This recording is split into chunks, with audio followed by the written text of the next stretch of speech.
Hello and welcome inside Yost Ice Arena for a presentation of WCBN Sports' coverage of the Michigan Wolverines taking on the Arizona State Sun Devils.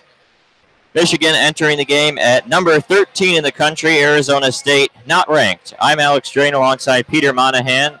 And as we look at this game, what jumps out to you about the run that Michigan has been on over the past about 6 weeks now? Well, I think something that's been definitely special about this run for me was the emergence of Hayden Levine is that really nice piece in net, and he's really been a stalwart on the defensive end and really one of the main reasons that's propelled this team to success. Well, so Michigan enters the game at 16-3-3 on, again, quite a bit of a run, really since the Great Lakes Invitational. Whereas Arizona State, 8-19-5, and for many folks, it might be a bit surprising that Arizona State has a college hockey team.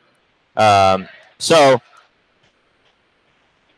when you look at this matchup, on paper, it's really lopsided. Michigan has a lot of NHL drafted players.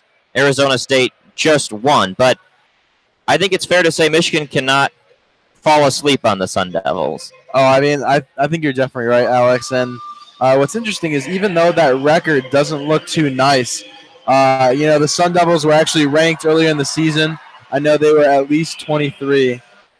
So, this isn't necessarily a horrible team by any measure, but definitely a little unlucky. And it's actually kind of funny you mentioned. It is kind of interesting. I feel like some people definitely don't know that Arizona State has a hockey team, and actually, they're starting left wing David Norris.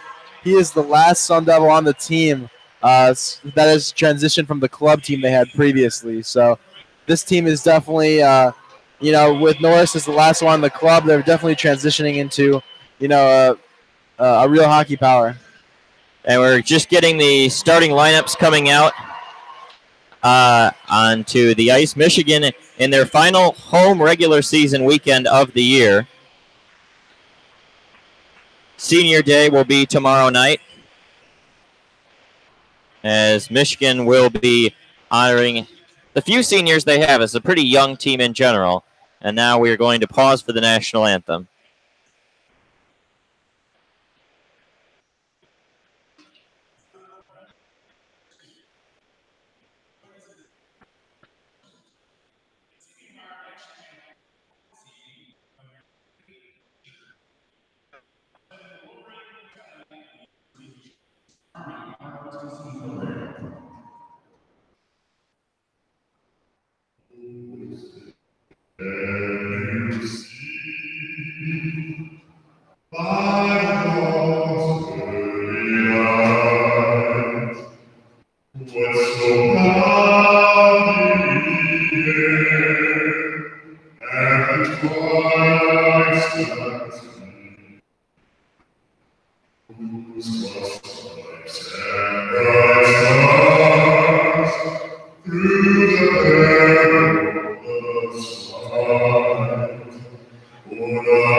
And with that, we are now getting ready for the opening puck drop. Just about 1 minute to puck drop, and it's time to look at the starting lineups for both of these teams. Michigan will be sending out their main scoring line for this season. Cooper Marody, Tony Calderon, and Dexter Danks. For Arizona State, it'll be, I believe, the top line of Brett Gruber, Johnny Walker, and David Norris. On defense, for Michigan, Quinn Hughes and Joe Ciccone. For Arizona State, Brinson Pashnuk and Jacob Wilson. Just about 30 seconds to puck drop between these two teams. Michigan enters tonight's game at number 11 in pairwise, which is the formula to determine the 16 teams that will make the NCAA tournament. So they're really in a good position to make their first tournament in 2 seasons. Yeah, I really like their chances. And, earlier in the season, I wasn't so sure if they're going to be able to pull it off, but that sweep against Notre Dame, I think that was, one of the main things that really turned the tide and kind of solidified their position in that race. It was absolutely really the biggest weekend of the season and the biggest weekend for Michigan hockey in quite some time. And we're getting ready for the opening drop. Marody in the circle, and he wins it back, but it gets bounced around before it'll get played down into the Sun Devil end. Arizona State on the right end, Michigan on the left from our vantage point. Calderon has it on the right side, now down low behind the net. He had it quickly taken away as the Sun Devils go the other way. The defenseman Jacob Wilson plays it up. They're out with the third line to start instead of what we were expecting, Jake Clifford and Dominic Garcia. Garcia plays it across to Steen Pashnuk, and then a shot goes just wide of Levine. Quinn Hughes quickly on it, throws it up to Dexter Danks, and out they come. Danks just plays it into the offensive zone as both teams will get changes. The netminder tonight, Joey DeCoe, up too far, though, for a pass, and it went all the way into the Michigan end. But a Luke Martin giveaway creates an opportunity for Arizona State. A quick shot, they score! Just like that. Wow, that was a very good shot by Arizona State. I think it just kind of caught Hayden Levine by surprise. I don't think he was expecting, something to that top right corner glove side, but, it did find its way through. Well, a quick goal for Arizona State puts them up 1-0, just 51 seconds into this game, and kind of takes the energy out of a good crowd here at Yost Ice Arena. But for Arizona State, the trouble has been really both sides of the ice. They allow the 4th most goals at 3.5 per game. So Michigan will have plenty of time, and they're a pretty solid offensive team, a chance to make up their 18th in scoring, which is in the top third of all college hockey, is Michigan. So plenty of time to get back on the right track. Second line out there now for the Wolverines, James Sanchez, along with Hughes and Norris. Their shot goes just high and over top the net. That was Sanchez. He's been out there since Will Lockwood's injury, and now it's just kept into the Arizona State zone as Michigan will then get a quick change out with the third line, Winborg, Warren, and Dakota Raby. It gets flipped up in the air at center ice. Nick Boca attempts to lay a check on Holman, and then it goes down into the Michigan end as Brendan Warren picks it up and goes flying up the wing. Nice little dangle out to the middle. He's on sides into the Arizona State zone. A shot in on Decord. Easy save, though. That'll be the first recorded shot for the Wolverines on the Sun Devils. The puck now is behind the net. Winborg's got it pressed up against the boards, and then it's quickly taken away by Arizona State. Jansen's in the corner, has it for ASU. Michigan digs away, and now it comes free. Sun Devils try to clear it out, and they do, off the boards all the way back down. Icing waved off, and Quinn Hughes is the first one to it, but he quickly loses it, and it's taken away behind the net for a split second before Joe Ciccone gets right back on it. Out they come to center ice, and Hughes just kind of flips it, looking for, and to put it off the boards, kind of goes up and out of place. We'll have a face-off coming. It will be at center ice, 17:40 remaining in period number 1. Our score, 1-0 Arizona State on a quick goal. Not really what Michigan expected. 2 games they should win, and really if they do, it will all but clinch that NCAA tournament bid. Puck goes along the boards and now squirts out into the middle, and out comes Arizona State the other way. They've got their 4th line up there. Philips Bunsis from Latvia is the centerman. Arizona State's got a few more international players than you might expect. Pashnuk, a shot in on net, goes wide to the right, and then picked up quickly by Michigan. They bring it out the other way. Jack Becker plays it off the boards. Nick Pasturoff goes in after it, and the puck comes right out in front of the net. An opportunity perhaps for Sam Piazza, not quite there quick enough, and it will go all the way back down. Piazza, one of the few seniors who is on this Michigan team and will be celebrating senior weekend, really, in the final regular season games at Yost Ice Arena. They will host Big Ten tournament games next weekend. It's held in the Arizona State zone as Michigan is really in the process of a change. Now it comes out to center ice where Tony Calderon bangs away before it gets picked up by Nick Boca. Pass across to his defense partner, Cutler Martin, and Martin just flips it down into the zone of Arizona State offensive zone for Michigan. Cooper Marody picks it up behind the net. He curls with it, waits, puts it between his own legs along the boards before Danks picks it up. Lays it off to Boca, right point, shot in on net. It was kind of blocked and jumps out to the side. Danks picks it up, now goes down behind the net where he gets pushed up against the boards. Jacob Wilson takes it away from him, and up they come the other way. Arizona State doing a little bit of dump and chase, kind of plays it off the boards. Paschnuck in after it. Nice hard check there. Dominic Garcia lays it on Nick Boca. Out it comes to center. Ooh, and a nice move by Cooper Marody in on sides. He's going to center at an opportunity shot. They score! James Sanchez! And it's 1-1. Well, that was a great shot by Sanchez. Probably an even better setup, though, by, I believe it was Calderon on the right side, passing cross crease. Found Sanchez to the wide open net. That was a great play by the Wolverines. Just a textbook centering pass from Marody, who is Michigan's leading assists leader, and that's why. Just really good at distributing the puck to find the open guy, and Sanchez just taps it in the empty net. Michigan ties it at 1 here. A lot of action in just the first 4 minutes and 7 seconds of this game. And the draw won by the Sun Devils, and they'll try to get back on their feet a little bit. Arizona State wearing interesting gold-type colored sweaters with yellow lettering, and a shot quickly in on Levine. Easy save with the glove, and he hugs it. 15:38 remaining in period number 1. Well, I think we definitely saw a bounce back in terms of energy from the Wolverines. It seemed like, for a few seconds there, they might have been a little bit rattled by that quick start from Arizona State, but as you can see, with the 1-1 score, they've really pulled themselves together. Draw one by Arizona State, and they have it in the offensive zone. Walker, nice little pass, and he gives it off for a shot by Gruber. Easy save, though, for Levine. Gruber, a sophomore, is the leading point man for the Arizona State Sun Devils, playing on a line with Johnny Walker, a freshman. The only in-state player is Walker from Phoenix, Arizona, and you got to imagine that being the only college hockey team really out west outside of Alaska, that Arizona State, as their program develops, will have an opportunity for a lot of good West Coast talent that does come up. As a shot by Arizona State went wide of the net, Michigan picked it up, and the rush goes in off sides for Michigan, so they have to get back out of the zone and get back on sides. As the skaters for the Wolverines come out quickly, and a long pass too far, though, for Walker, and it will be touched for an icing by the Wolverines. It'll come all the way back down for the faceoff. It is the Arizona State zone. Being a start of the spring break, you had to wonder how the children of Yost would be in terms of showing up for this one, but they are all filled up.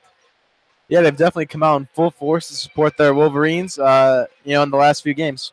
Yes, they have, and a quick shot opportunity for Piazza right off the draw as Winborg won it back, hits a bunch of bodies. Raby had it along the right side boards, just kind of squirts off his stick, and then taken by Walker. As the first line still out there for Arizona State, they need to get off, and they do as soon as they were able to get it out of the zone. And now a loss of a stick for the Sun Devils will leave for a rush for Michigan. Perhaps a 3-on-2, but a good back check overall, and Raby gets pushed up against the boards. Nothing much comes of it. A battle for the puck down in the right corner. Now it comes across, and then it'll be picked up. Quick flip down the ice, and Piazza has it, and he quickly has it taken away, but the stick of the man against him was broken, and now a shot. Woo, and a nice save by Levine. As Arizona State was quick to it, Joey Ratz had it, and he took a quick shot. Check on the left side, going up against each other. Louis Rowe and Luke Martin, some physicality between these two teams over on, approaching the 14-minute mark. Long stretch pass up for Rowe in the neutral zone, goes off the boards as he couldn't quite corral it, and Becker picks it up in the neutral zone and just slings it down ice, where the goaltender will have it for a quick second. Jacord played it off the boards, and now the Sun Devils do quickly clear out to center. Nice firm check there by Cutler Martin laying it in on Riley Simpson. Now the puck down in the Michigan zone. A scrum of about 4 or 5 guys have it. Now a quick shot is saved by Levine, but wasn't quite able to corral the rebound. It laid there just in the crease for a split second before first to get it was Arizona State. They keep it in and continue to control some decent-looking chances so far for Arizona State. And, of course, 1 goal to show for it. Now pass through the crease, an opportunity, and a quick save there by Levine. Michigan a little bit sluggish here early on in their own zone. Yeah, it's a good point, Alex. And, even though the score is 1-1, I think it's definitely Arizona State that's been leading in terms of pressure and chances so far. And now out they come. Here's Norris and an opportunity. Slaker, a quick shot, goes high and over top the net as we hit the official 13-minute mark in this game. Having it along the boards is Sanchez, the goal scorer for Michigan in a 1-1 game. Slaker, quick shot. Oh, went off the pipe. Slant, he scored! Sanchez is second. It was a quick shot opportunity by Slaker that hit the post. The puck bounced out in front, and then just jamming it home was James Sanchez. And Michigan, just about 7 minutes into this game, 7:11 exact, they have 2 goals to take a 2-1 lead. Well, that's a great rebound, and, just put it in right there by James Sanchez. Maybe he's going for the hat trick tonight. He might. He's a guy that really started the season in the rotation around the 3rd line, and then he ended up being pretty much a routine scratch in December and in late November. But then after the injury to Will Lockwood, who is such a talented forward for Michigan, Sanchez has found his way in. An opportunity for Hughes. His shot was blocked before he had an opportunity to take it. Danks holds it in, though, and an opportunity, a centering pass across. Quinn Hughes, no. Nice save by DeCord. Hughes had a shot at a rebound, but then it was picked up, and now Arizona State out the other way as they come breaking into the offensive zone. Brett Gruber had it and now taken away quickly by the Sun Devils to keep it into the zone. Danks plays it off the boards. Here they come. Michigan a 3-on-2 opportunity. Calderon, Marody, and Marody back to Calderon. Out in front. Oh, it is centering pass for Hughes across. Unable to connect, and out comes Arizona State, but they need to get off with the change. So quickly just clearing it down was David Norris. Back for Michigan to get it is Joe Ciccone. He needs to get off as well and get it to his forwards, but he gets taken down and taken away was the puck. And Hughes gets hooked quickly, and we're going to have a penalty coming to Arizona State. Right in front of his own net, Quinn Hughes got hooked, and the puck touched up by the netminder, Levine, and it looks like we will have the first penalty of the game coming as we also hit the under 5-minute timeout. Quick action, fast-paced. And we just want to thank you again for listening to WCBN FM Ann Arbor 88.3. We are glad to have you. Happy you're joining us for this great matchup in Yost Ice Arena between the Michigan Wolverines and the Arizona State Sun Devils. And, something interesting about James Sanchez's goals, I believe he only had 1 goal on the season prior to those 2. So, James has gone and, he's tripled his goal total already tonight. Yeah, in and out of the lineup, but he's been able to establish himself as a productive winger, not quite what Lockwood had been for the second line, but certainly tonight he's come up big, a couple goals.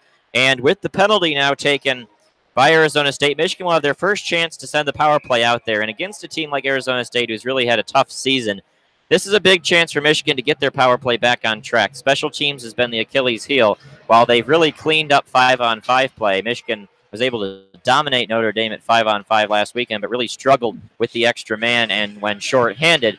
So here's a chance for the Wolverines as the power play gets underway. The penalty taken was hooking to Louis Rowe as expected. Nick Boca, quick shot. His shot just goes wide to the left. Out in front of the net is Jack Becker. At the points are Piazza and Boca, a pair of more veteran defensemen out there with the younger wingers and centermen Norris and Slaker. Puck dribbles out into the neutral zone. It'll be Boca leading the rush. He comes up on the right side. Quick shot in on net. And it then gets kind of rattled around out to the left point where Piazza has it. A quick find over to Slaker. To Norris at the top. And a shot is seen well by DeCord into the glove for an easy save. 1:15 remaining in the power play for the Wolverines. And Alex, you mentioned the struggles on special teams. The Michigan Wolverines come into this one 46th in power play and 55th in penalty kill. So, I think that's a really great point. And, in terms of Achilles' heels, if they are able to shore that area of their game up, they'll have a pretty nice game going into the tournament. Yeah, they will. They've cleaned up 5-on-5 as a whole, and really the most impressive thing with this team has been the constant improvement from what the team was in October. Game back underway. Arizona State gets a quick clear, and with about a minute remaining in the power play, up comes Quinn Hughes just past the blue line, lays it off to Calderon. Calderon skates up the side, and puck kind of bangs around before an easy clear there for ASU as it goes all the way back down. Levine touches it behind his own net. Sun Devils will get a quick change, get some different forwards out there, and now Michigan comes up. Hughes is going to dangle with it. Oh, and a nice play to play it off the boards to himself. His centering pass, though, for Calderon, unable to connect. Danks has it on the left point. Across to Ciccone to the right. Ciccone puts on the brakes and now pass to the center, looking for Hughes. Laid it behind himself for Marody, who wasn't quite there, had to catch up with it. Marody, a shot, and a quick save by DeCord comes off to the side, and now an opportunity for a break. Here comes Arizona State the other way. A nice back check, though, from Hughes to make sure that nothing much comes of the opportunity for Dominic Garcia. Forces him to clear as he gets reinforcements out off the bench. Brinson Pashnuk, part of the two Pashnuks on this team for Arizona State. And now Brendan Warren picks it up. The penalty is over. A couple decent looks for Michigan, but not quite the sustained pressure they were perhaps looking for. Pastrov skated in with it and quickly taken away, but a nice play by Holman. And now it comes out the other way. Brendan Warren going to chase after it at center. Can't quite catch up with it. And it rattles around for a quick second in the neutral zone. Nick Pastrov to Brendan Warren. And continuing just kind of be there in a current state in the middle. Arizona State now comes out with it. Louis Rowe went in after Levine as Levine was trying to clear it off the boards. Both guys collided. Levine was able to play it up to his forwards, though, and get it out to the neutral zone and now into the Arizona State end. Puck comes free out to the neutral zone into the offensive zone for the Sun Devils. Philip Bunsis plays it off the boards, looking for Nick Pastrov, where he'll pick it up. Quick pass across and a nice shot in on Levine there from the right side. Philip Bunsis took the shot. Levine saw it all the way. Easy save. 8:46 remaining in period number one. We have our second commercial timeout. That was a nice save there by Levine, and he's actually had to deal with quite a bit of pressure early on. That Michigan defense not as stout as usual. Whether it's they're underestimating Arizona State by a little bit, or maybe they're just not on their game tonight. It does seem like that, the Arizona State Sun Devils have had the ability to generate fairly consistent pressure on Levine. Well, and entering tonight's game, Arizona State 53rd in shots per game out of 60, so just really not an offensive team, but they've had some decent forecheck, and Michigan was coming off of the best defensive performance of the season. Certainly that game on Sunday, I was here calling that one. It was just impressive. Michigan was not letting really any Notre Dame rush past the blue line, stifling the Irish, and really didn't have to press Levine into much service really until about the last 90 seconds of that one. So perhaps just struggling to keep that same intensity. Players now from both squads break out of the timeout and getting ready to take the opening draw out of this commercial timeout. 8:46 remaining in period number one. It'll be Marody up against Gruber, a pair of top lines out there in the Michigan end. And Gruber's manages to win it. A quick slap shot opportunity. It's blocked in front. Puck comes just free, but Walker unable to put it in. Now Norris has it along the boards. Marody's trying to dig it out. Now Walker along the left side. A nice little poke check, stick action there from Levine to shovel it to the side where Boca has it. He'll just play it off the boards up to trying to find Danks. And now a pass for Arizona State, just a little too far for Walker. But getting back was Boca. Luke Martin in there as well. Gruber lays it off for his line mate Norris. Now it comes up, and Martin just flips it high into the air all the way back down, and that will be an icing. Michigan tried to do that to get a change, but not so fast, says the referees. They're going to yank everyone back off the bench and have to stay on because of the icing. Face-off will come all the way back down into the Michigan end.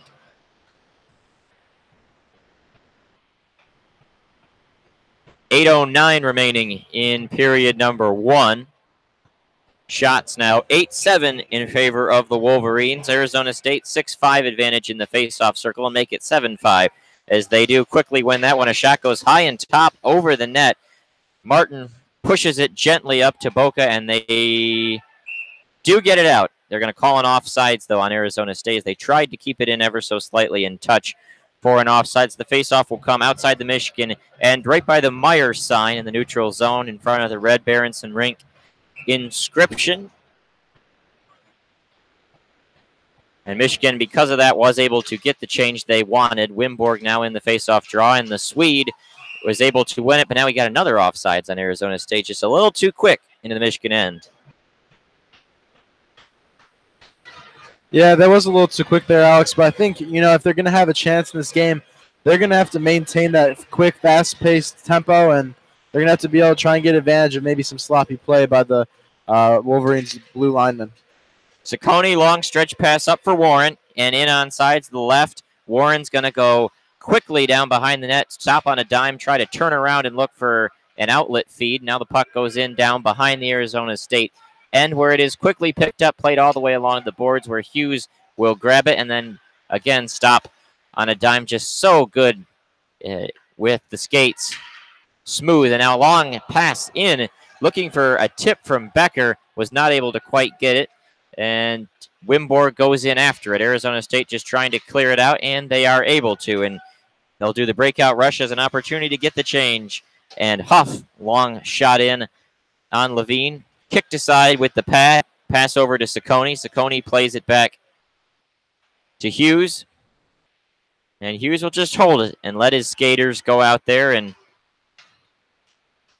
set something up, but a quick takeaway from Arizona State to keep it in the neutral zone as Norris was trying a breakout, and now Hughes gets harassed. A takeaway for Arizona State. They've got an opportunity, but just letting the puck roll off his stick was Clifford, and that's really a missed opportunity for Arizona State. They had a 2-on-none potentially just out front of the net.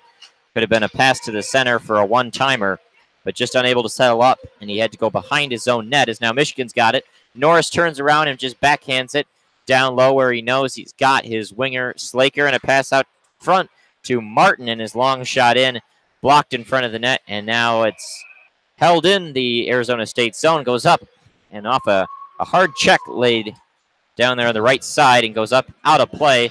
Goes off of Michigan, though, so it'll come out of the Arizona State defensive end and into the neutral zone in front of the Toyota sign on the ice, where Michigan will then send out the fourth line. Nick Pastujov wins the draw pass over to Luke Martin, and Martin just rifles it in, puts it off the glass as it goes along the side. Nice job to poke it out and come free for Pastujov. His pass down potentially for Becker, unable to connect as it was taken away by a nice play by Arizona State. Pastujov's got it, plays it off the boards to the other Pastujov, who then leads it to the center where Martin will be able to get up quick enough to play it into the Arizona State zone, avoid icing as Michigan is in there quickly. And out, the Sun Devils come the other way. A lot of quick opportunities in each end, but not a whole lot of sustained pressure either way. Piazza gets just thrown to the boards, and a nice play by Joe Lappin. And up they come. Becker brings it out to center, just past the big block M, as Michigan will get a change. He's just all by himself. Becker, a nice little move right in front. They battle for it, and score! Down in front, Michael Pastujov, the goal, and Michigan takes a 3-1 lead. What a nifty move by Becker there to set up the goal. And, yeah, that's the second time the crowd is kind of oohed and awed at a Michigan offensive move. So, great setup by Becker and nice finish. Becker just dangling to get around the Arizona State defenseman, get down low, and just a quick play and up on the netminder, and the puck came free just to the side, and Johnny on the spot. Michael Pastujov, a little move to his forehand and bangs it home. It's the second kind of right out in front goal now that we've seen from the Wolverines. They take a quick 3-1 lead, and taking advantage of the sloppy Arizona State defense, but an opportunity, a shot, oh, and a great save by Levine, a potential empty net. Not sure if it hit his stick or perhaps a Michigan body in front, but that's the type of just a little bit of sloppy play we've seen from Michigan. And now an opportunity in front, another shot, right in front, loose, they battle for it, and puck goes just high and wide. Levine's now made a couple really nice saves as the puck goes all the way down. Michigan clears it out. Not a perfect game so far, despite the 3-1 lead by any stretch of the imagination, but the emergence of Hayden Levine has allowed the Wolverines to elevate their game to a higher level and make them an NCAA tournament caliber team. Quinn Hughes brings it out to center, pass up to Calderon. Calderon tries to center to Marody, and he does do so. It looked like he was actually looking for Danks, but Marody took it away from him and just took it there. Now he dangles along the right side, centering pass for Calderon in front, unable to fully connect. Hughes goes down low, stops on a dime, turns around, looks for Marody out in front, but passed it to his backhand. Marody will try to curl and cut to the center. He goes down, no penalty though, and a shot opportunity is blocked. Danks with a look, and it got tipped. And it looks like now we're going to have a penalty coming to Arizona State. The box is opening up. Not sure what the call is going to be. It was down in front of the net. Couldn't quite see the angle, but heading into the box will be number 15, Huff. Gage Huff, a graduate student from Omaha, Nebraska. He will be headed to the box with 4:03 remaining in period number 1. Shots 11-10 in favor of Michigan. Our score 3-1. Wolverines on top.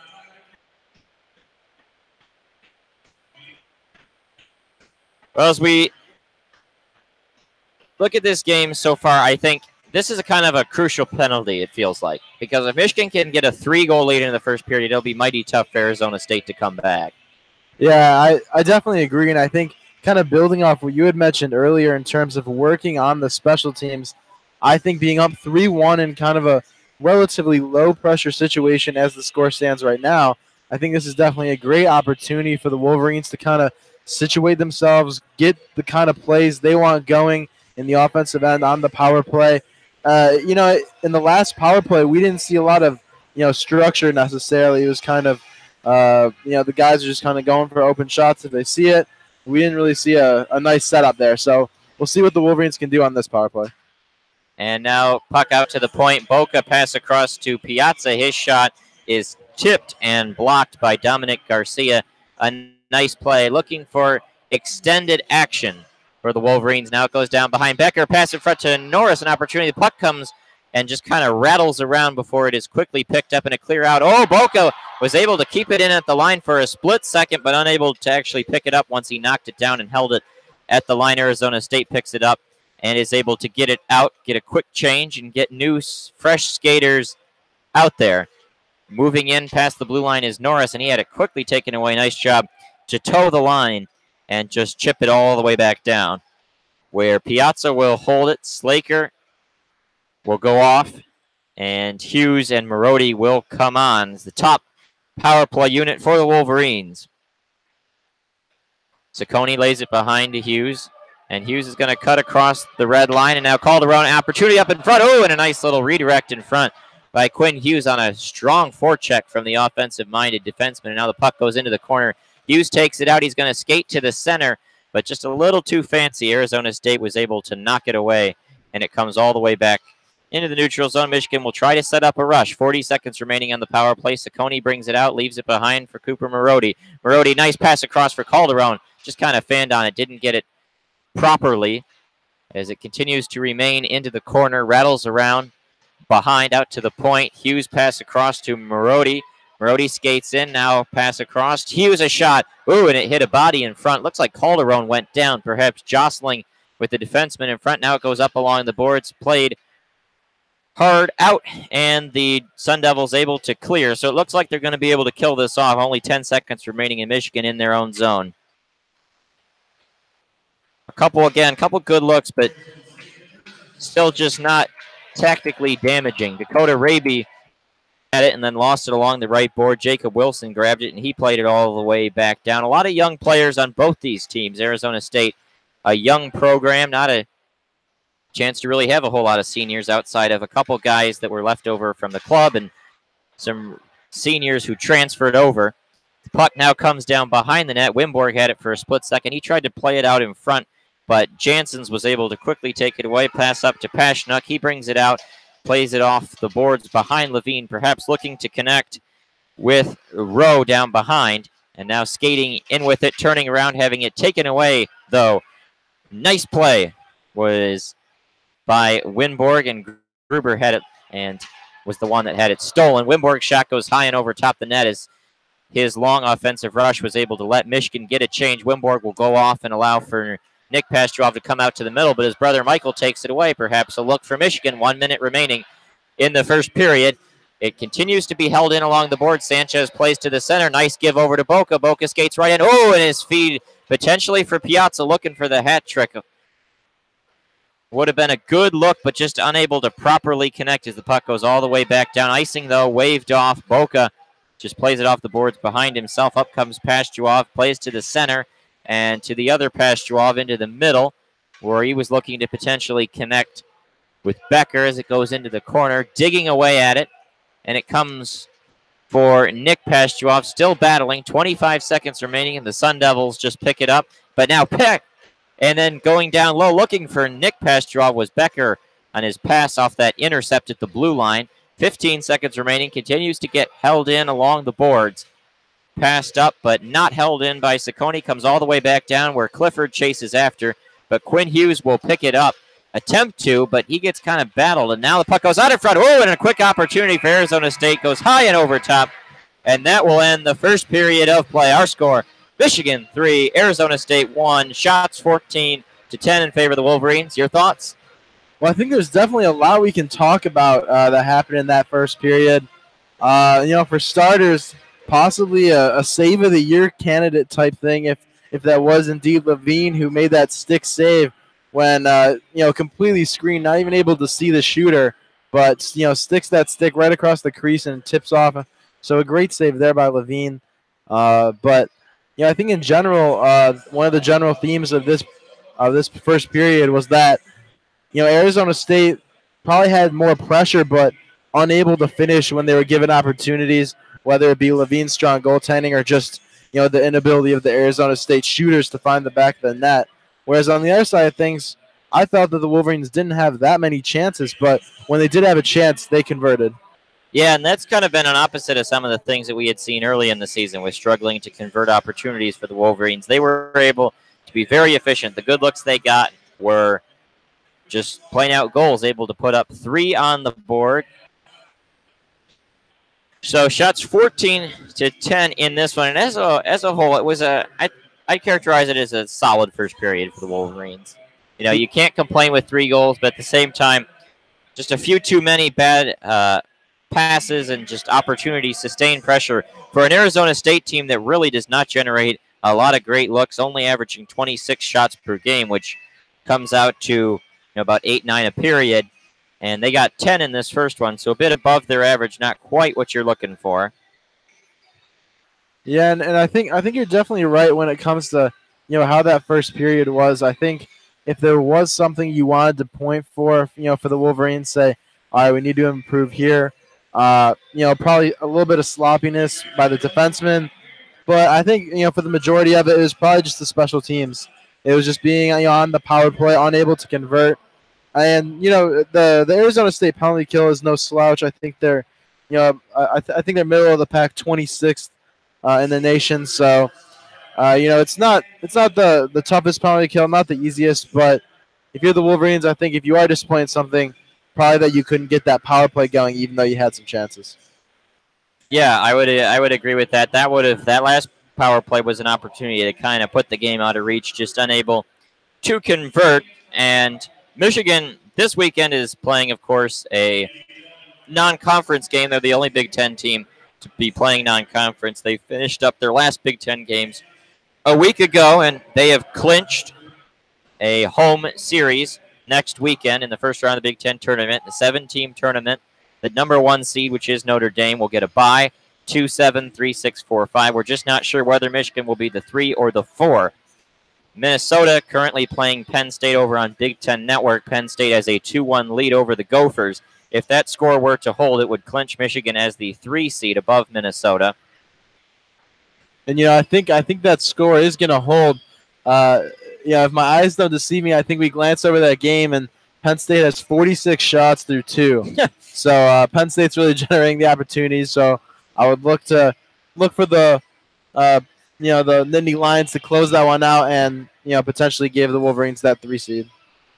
And if that were the case, they would then play the 6, and the 6 is probably going to be either Penn State or Wisconsin. I think Michigan doesn't really have a big preference. Both those teams right on the bubble. Wisconsin's a bit out of the bubble, though. Penn State's really right on it, and they're playing motivated, needing to sweep Minnesota this weekend to really get themselves back in the picture. As we look around the rest of college hockey, Notre Dame leads Michigan State 1-0. Not a really surprising score. Rough season for the Spartans. Wisconsin leads Ohio State 1-0. They're a team that really is needing to win some games this weekend. Big matchup out in the NCHC. Number 1 St. Cloud State hosting number 3 Denver in a potential big matchup late in the season. Then a couple of bubble teams Michigan is around. North Dakota playing Miami of Ohio. Minnesota Duluth 4-0 up over the Western Michigan Broncos. Ferris State leads Lake Superior State 2-0 in a matchup of some in-state rivals. So the season really kind of winding down. We've got going to be 3 weekends of college conference tournament play, and then that first round series. And I think as you look at this season, I think it's appropriate to say Michigan has overachieved expectations. Would you agree? I would definitely agree, and I think maybe the thing that might be most surprising was, the ability for this team to not really come out of the gate and everyone be like, well, we did not expect this team to be this good, but they've really continually improved over time, and I think that might be, maybe the most surprising thing, how this team's been able to continuously adapt to their environment in the standings. Well, that's a good sign of a good coach, is when you're able to really get better as the season goes on. This is the first year, of course, with new Michigan head coach Mel Pearson, who was a long time assistant of the Wolverines, over a decade in Ann Arbor behind the bench with Red Berenson. He went up to Michigan Tech, which was his alma mater, and was able to really resuscitate that program and get them back into the NCAA tournament. And he was really a guy who at age 50, something in his 50s, don't remember off the top of my head, but it was really only his age that was the reason why people didn't view it as a home run hire. But in terms of actual success, he's been a pretty darn good hire in his career, and he's proved his worth this season. Michigan, not a good team a year ago, but now look to be on track for an NCAA tournament berth. Really impressive stuff. Yeah, I think sometimes a lot of programs put a little too much stock in age. I think they're obviously looking for that coach to stay around for a few seasons to kind of be, a solid factor in that arena, in that city. But when it comes to success, despite age, Mel Pearson's really showed up and he's brought everything he could. It seems like this season. And they've really worked on 5-on-5 play this year to really improve that as the season's gone on. That was a point of emphasis. Pearson's teams at Michigan Tech were always good 5-on-5, always good puck possession teams, and that's continued here at Michigan. And you have to think that perhaps a little bit of the improvement this season is just getting used to the system, installing some of the play routines that he wants to implement. And I was listening to a conversation between the Arizona State radio and our comrades over the official Michigan radio, Al Randall over there, and they were kind of talking about Arizona State in their second year as a full-time program with a newer head coach, just installing the system. And that's a big thing for new head coaches, is to get the players used to the plays and the system they want to run. Yeah, I think usually it takes a few years before you can really even gauge the success of a coach, before they can, really get their players, their system, pretty much everything they want to do with that school. So, coaches that can have success early on, I think that's usually a good sign of a strong coach and, a good future upcoming. Well, and you look at Michigan's roster, they do have quite a bit of NHL talent, of guys that were drafted: Marody, Norris, Nick Pastore, Jack Becker, Brendan Warren, Nick Boca, Luke Martin, and Jack LaFontaine, all drafted. So they had some talent to work with. They don't have a superstar type player, a TJ Hensick or JT Comfer or Kyle Connor, any of those types, but they have some guys that certainly have the talent to carry this team. And so you had to think that there was stuff to work with for Pearson, certainly more than he had in his first year at Michigan Tech. And so once the players kind of got down the system, there's no reason that they can't be as good as a lot of teams. But really, the last few weeks, we've seen them be as good as just about any team in the Big Ten. Yeah, definitely. And I think, there are some people that, on this team that are probably going to get drafted, this upcoming year too. So, lots of drafted players, but, someone like Quinn Hughes is definitely going to be drafted high up in this upcoming draft. So, exactly like you said, with that kind of talent, you should expect to see positive change over time. So it's I think a lot of coaches, they don't necessarily get credit when they deliver on something they're expected to. It's usually the things where they go above and beyond with. So credit to Mel Pearson for really trying to get everything out of this team that he can. Well, and the season as a whole, it's also seen kind of the emergence of some guys that were not drafted but really have gotten a lot better. Dexter Danks, for instance, 19 points for him, 8 goals. And, of course, Tony Calderon leading the team in goals. He was not drafted, but as a senior and the captain, has really upped his game significantly to lead the team with 17 goals, 14 assists, 31 points. And then, of course, Hayden Levine, as we already mentioned, he entered the year in kind of a goaltending tandem with Jack LaFontaine, but by December, he had really emerged as the guy. And it doesn't matter if he wasn't drafted, LaFontaine was. He's just been plainly very, very good for this team. Yeah, he's been incredible. From the games I've seen, I've called quite a few this year. It seems like he's really stepped up when the moment demanded it. He didn't really shy away from the spotlight. When his team really needed a few big saves, it seemed like Hayden Levine was always there to deliver. So I think when you're looking for a good hockey team, one of the key pieces is a goalie that you can depend on night in, night out. So I think the Wolverines might have – I think they have actually found that goaltender definitely for this season, definitely for the tournament. So, well, and the thing is, with him not being drafted, you have to imagine that he will probably be with the Wolverines for the next 2 seasons after this one as only a sophomore. So that's always an added bonus to have that kind of fixture that you can then build your team around. And like we said, Michigan, really a lot of young players on this team. They're only going to lose Cutler Martin and Sam Piazza. When they have Griffin Luce, who's not a senior, he's mixed in at times. So they're going to have pretty much an entire defense core the same.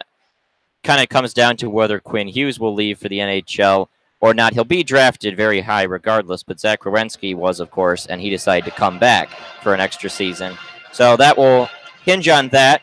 But outside of that, they're going to return 10 of 12 forwards. Again, depends on if Cooper Marody will leave to join the Flyers or not. But as a whole, they'll be returning a lot of talent next season. So a lot to like about the trajectory of the program overall.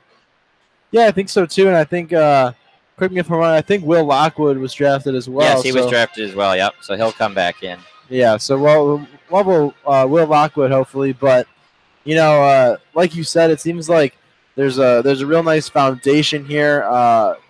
There won't be a bunch of turnover in the offseason. So these guys, win or lose in the tournament, Big Ten tournament, they can expect to be back here with pretty much the same crew next year. So whatever they're able to do this year, hopefully Mel Pearson's going to be able to improve next season as well. Yeah, and the nice thing for Michigan is that they are, as a team, when you look across college hockey, they're not, they're at number 11 in pairwise right now. They could move up perhaps to like number 9, depending on how this weekend goes. They've really established themselves as perhaps a top 10 team in hockey the last few weeks. And there really is no dominant team in college hockey this season. Even a team like Notre Dame that came out of the gates and just were on fire, they've come down to earth a little bit, and there just isn't really a superpower. And as is the case with any single game elimination tournament, when you get to the NCAA tournament, you're only 2 games away from the Frozen Four and only 4 games from a national title. So, and hockey is a very strange sport. We've seen 4 seeds win it before. So as long as you get in, anything can happen. Yeah, exactly. And all you need is that team to kind of catch fire, and those guys are usually the ones with usually the best chance to win it. Whether it's a hot goaltender or just some forwards that can't really miss. So as long as you're in the tournament, just like you mentioned, they'll have a chance. Is this very solid crowd here at Yost Ice Arena? The last few home games, past 2 regular season home games this weekend, and then followed by 3 next weekend, as we mentioned. First round of the Big Ten tournament. Best 2 out of 3 between the Wolverines and either Wisconsin or Penn State, more than likely. Should be a good atmosphere. It's been a long time since there's been postseason games at Yost. The CCHA and the Big Ten were always neutral site until this season. So perhaps the opportunity to use that home ice advantage to Michigan's favor. Yeah, I think so. And I think, with a crowd like this, The children of Yost, they really show up to support their team night in and night out. There have been a lot of times where, I've come to the stadium and, they're here hours before us. So, there's a really dedicated fan base here. And I think that, should the Wolverines be able to use that to their advantage, I think it could really lead to a lot of success of the Wolverines. Well, one of my favorite stories when it comes to Yost is how they used to be able to host NCAA regional games in the NCAA tournament, but after Michigan continued to get placed in that region because they knew it would sell tickets, Michigan would be a 4 seed and would be playing like a 1 because they had the home atmosphere behind them, and there were a lot of teams who felt it was just unfair for a 4 seed to get to play at home. So Yost does not host home games anymore in the NCAA tournament, but in the Big Ten, anything goes. So that'll be a fun atmosphere, fun games to watch. Couple seasons, basketball and hockey now winding down right in the stretch run. Fun action to watch. As we got the players from both teams coming back out onto the ice. We're only about 1 minute remaining until the start of the second period of action. Once again, our score, Michigan 3, Arizona State 1. Want to thank you for joining us here on 88.3 WCBN FM Ann Arbor.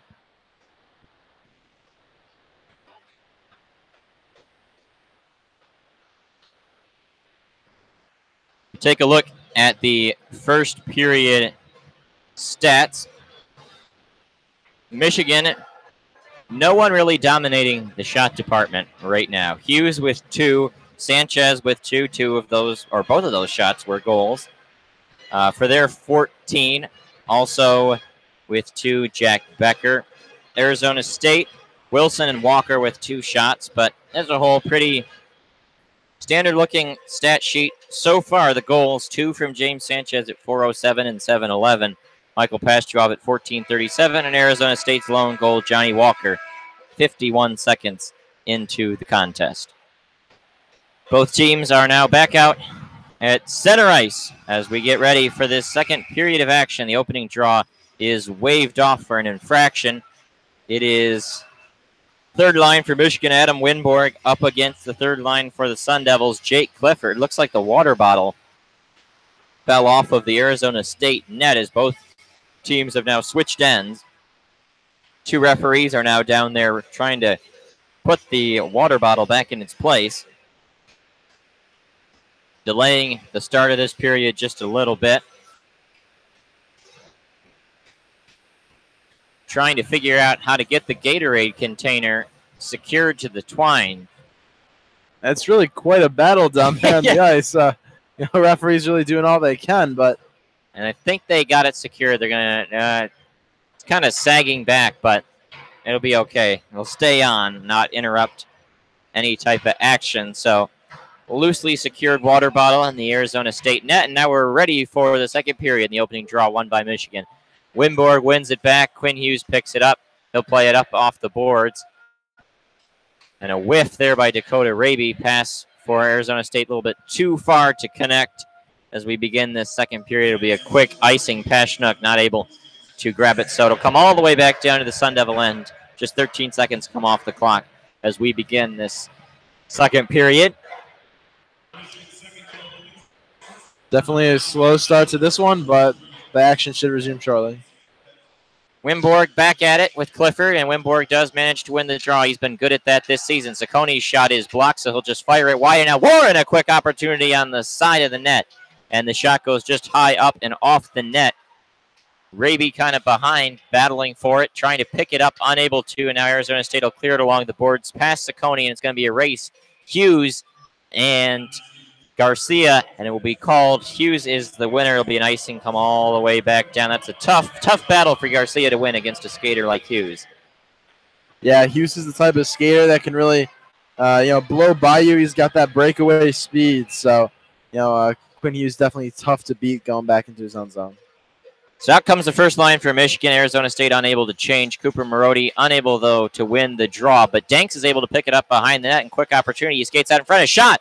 And it kind of gets deflected out in front. Marody, though, picks it back up, and Michigan will continue to control in the offensive end. And now falling down to the ice, Arizona State continues to battle for it. Now comes out to center. Looks like a hand pass is called. 19:06, a handful of stoppages already, a couple icings, and now a hand pass, just struggling to get this game underway with a lot of flow so far. As the face-off now between Clifford, who's still out there, along with Cooper Marody. And Marody is able to win the draw. Calderon plays it back to Martin. Martin pass over to Danks, throws it across Piazza, down low, Marody. Marody curls with it, leaves it behind for Piazza, who lays it off to Calderon, gives it to Martin, a shot. Ooh, and it's saved right out in front, just kind of dinks off to the side, where Michigan then picks it up. Marody's got it, a quick shot opportunity. It's loose in front, Calderon. Oh, and he just missed the empty net. Whacked at it and whacked it wide, and now the netminder, Duckord, has lost his helmet and his stick, and so play is whistled because of the safety situation there. But a good opportunity for Calderon. Oh, empty net and just missed it. Yeah, he really had that whole thing, but whether it got tangled up in some sticks or he just kind of whiffed, unable to put it in.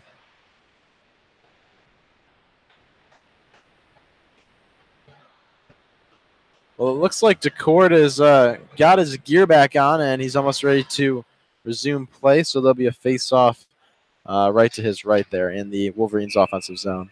Slaker going to take this draw, and it unable to win it. Gruber is the one to do it, and it just goes out to center ice, and now skips off the stick of Hughes and rolls into the Michigan defensive zone, but quickly out come the Wolverines. The breakout, though, is interrupted as a bad pass, and it looks like you got something going on here. I think a penalty coming to Arizona State, and going into the box, yes, indeed.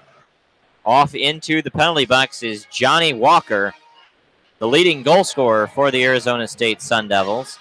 And so now Michigan, their third power play opportunity of this game, and a chance to kind of put the game out of reach. Yeah, and I think despite being up 3-1, this is really a crucial 2 minutes. We've talked a lot about special teams tonight, and I think the Wolverines would love it if they'd be able to get a power play goal here. Norris to take the draw. He's out there with a variant of his second line with his normal line mate Slaker, but Becker as the net front presence to the right. He'll go straight in front of Duckord as soon as the draw is won. And Michigan is able to win it. Piazza, pass across Boca, quick shot blocked in front, hit a body. I think it was Norris. Slaker laid it behind himself, and Josh Norris goes in after it, and they just kind of dig away at it. Puck comes free. Here comes Jack Becker along the boards. Now it gets thrown out to the top. Boca pass across to Sam Piazza. Piazza will skate in with it. Now stop on a dime, and he goes down to his knees, lost it, but gave it off to Boca. Boca skates right in.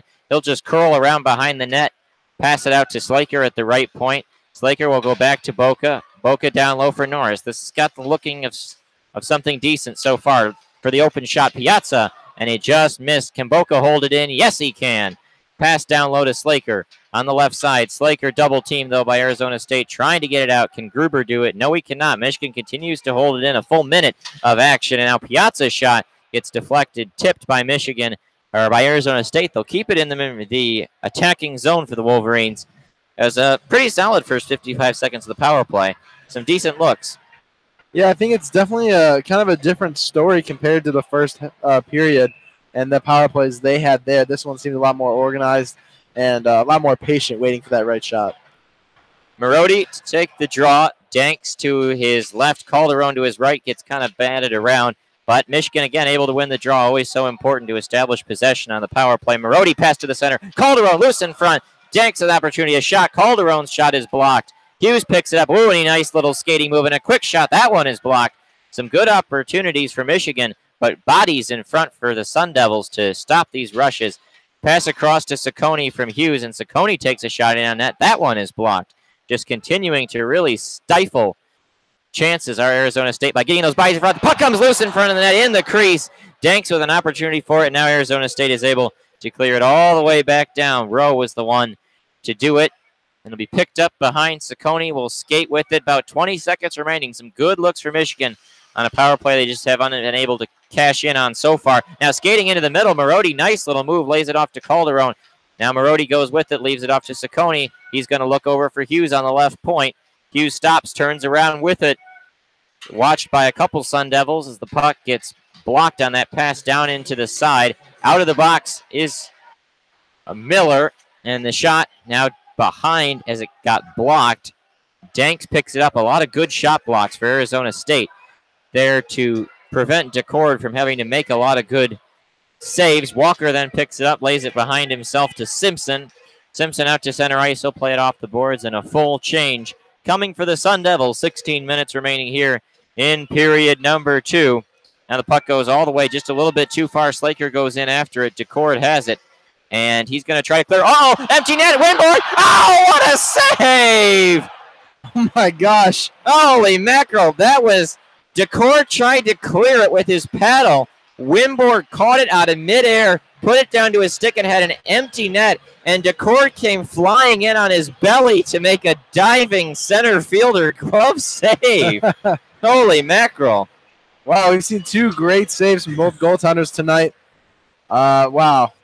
That was... I don't think I have ever seen a play like that before. Yeah, I don't think I have either. I mean, wow, he just... and, for such a great save, I don't want to say it was even his own fault. He was there. It was Winborg with that amazing catch out of midair. I don't think DeCord was even expecting that was possible. Yeah, just really great hand-eye coordination to catch it with the glove and put it right down to the stick blade for an empty net goal. And then out of nowhere, in flying like a gymnast, comes DeCord to snare it with the glove. And now Arizona State is able to clear it out of their zone off the draw. Michigan had it in their own zone for a second. Maybe we have an offsides coming. Not sure what the call is. And players just kind of standing around. Maybe a hand pass. Not sure. Draw's going to come out of the Michigan defensive zone.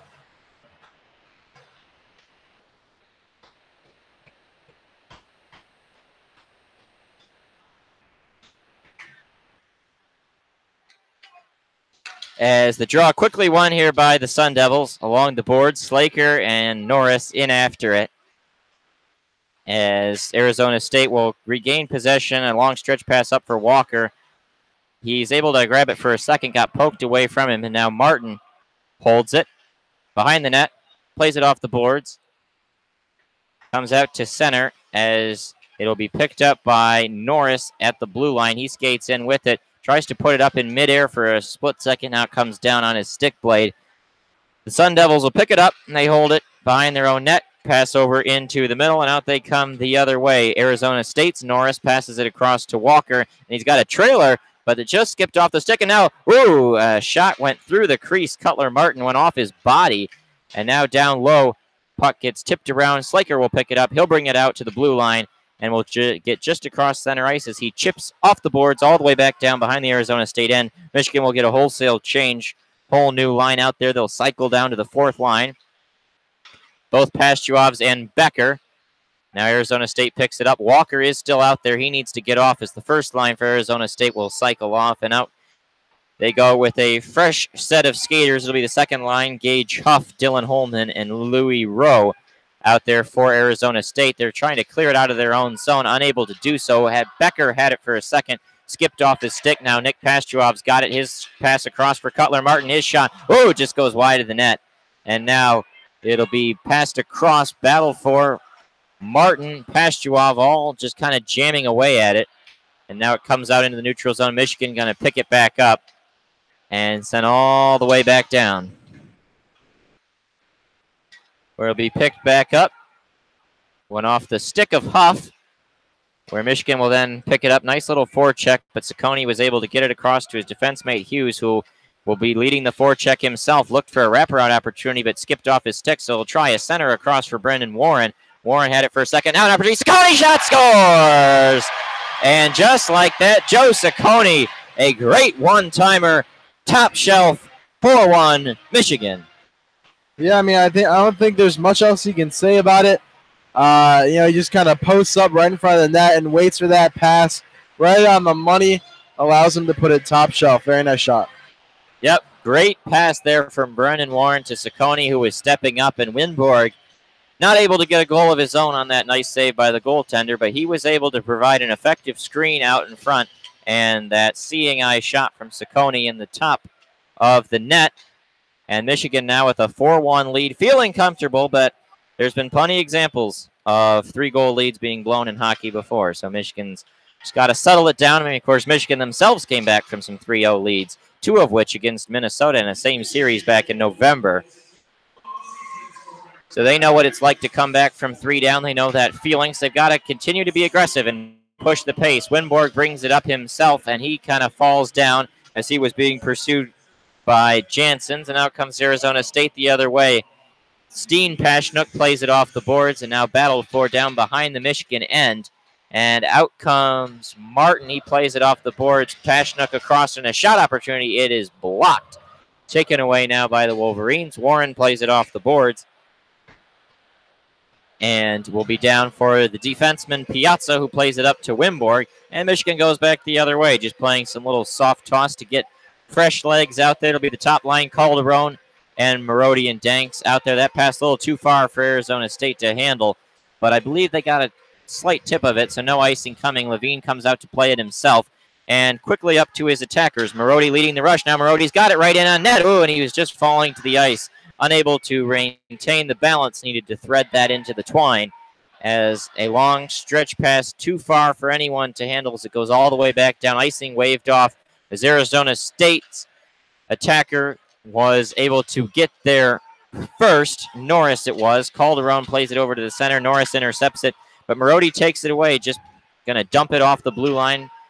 Battle for along those boards. Calderon in after it, and they try to overwhelm Arizona State. Now an opportunity for Boca. Boca's going to skate right in. That shot was blocked. A continuing pattern of nice shot blocks for the Sun Devils, and now they've got themselves a 3-on-2 opportunity. Johnny Walker plays it down low, a centering pass opportunity, but Michigan's defense was able to converge on the center when Walker and take it away from him before he had any chance to shoot. And now that one, a nice ripper on a one-timer. Walker, a nice save by Levine, just his second save of this second period. 11-13 remaining, shots 18-12. Michigan score 4-1 in favor of the Wolverines. 11-13 remaining in period number 2.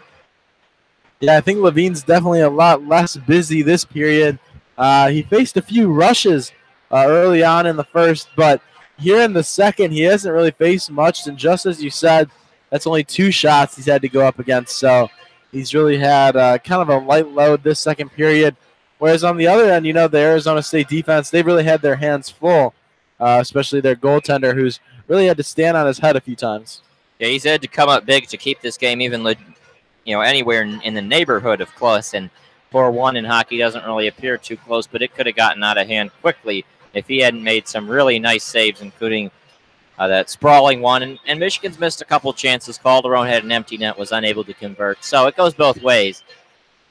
In the faceoff dot, gets battled for and comes around, played over to Jake Slaker. He's going to pick it up and passes it just a little too far for Sanchez. Norris going to go in after it. Taps it off the boards over to the side. Saccone around behind. Norris picks it up. Oh, and a wraparound chance to Cord. Able to come up and make another good save. Sanchez pushing down Pashnuk as he leads the rush in for Arizona State.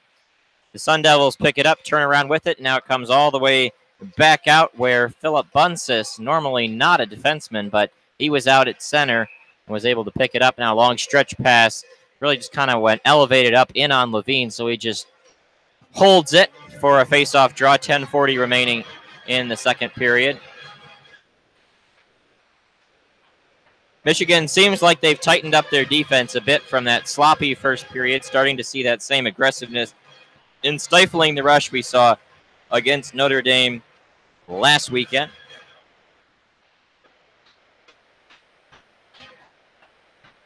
As the draw will be won by Norris. Michigan's done a little bit better job in the face-off circle here in this second period.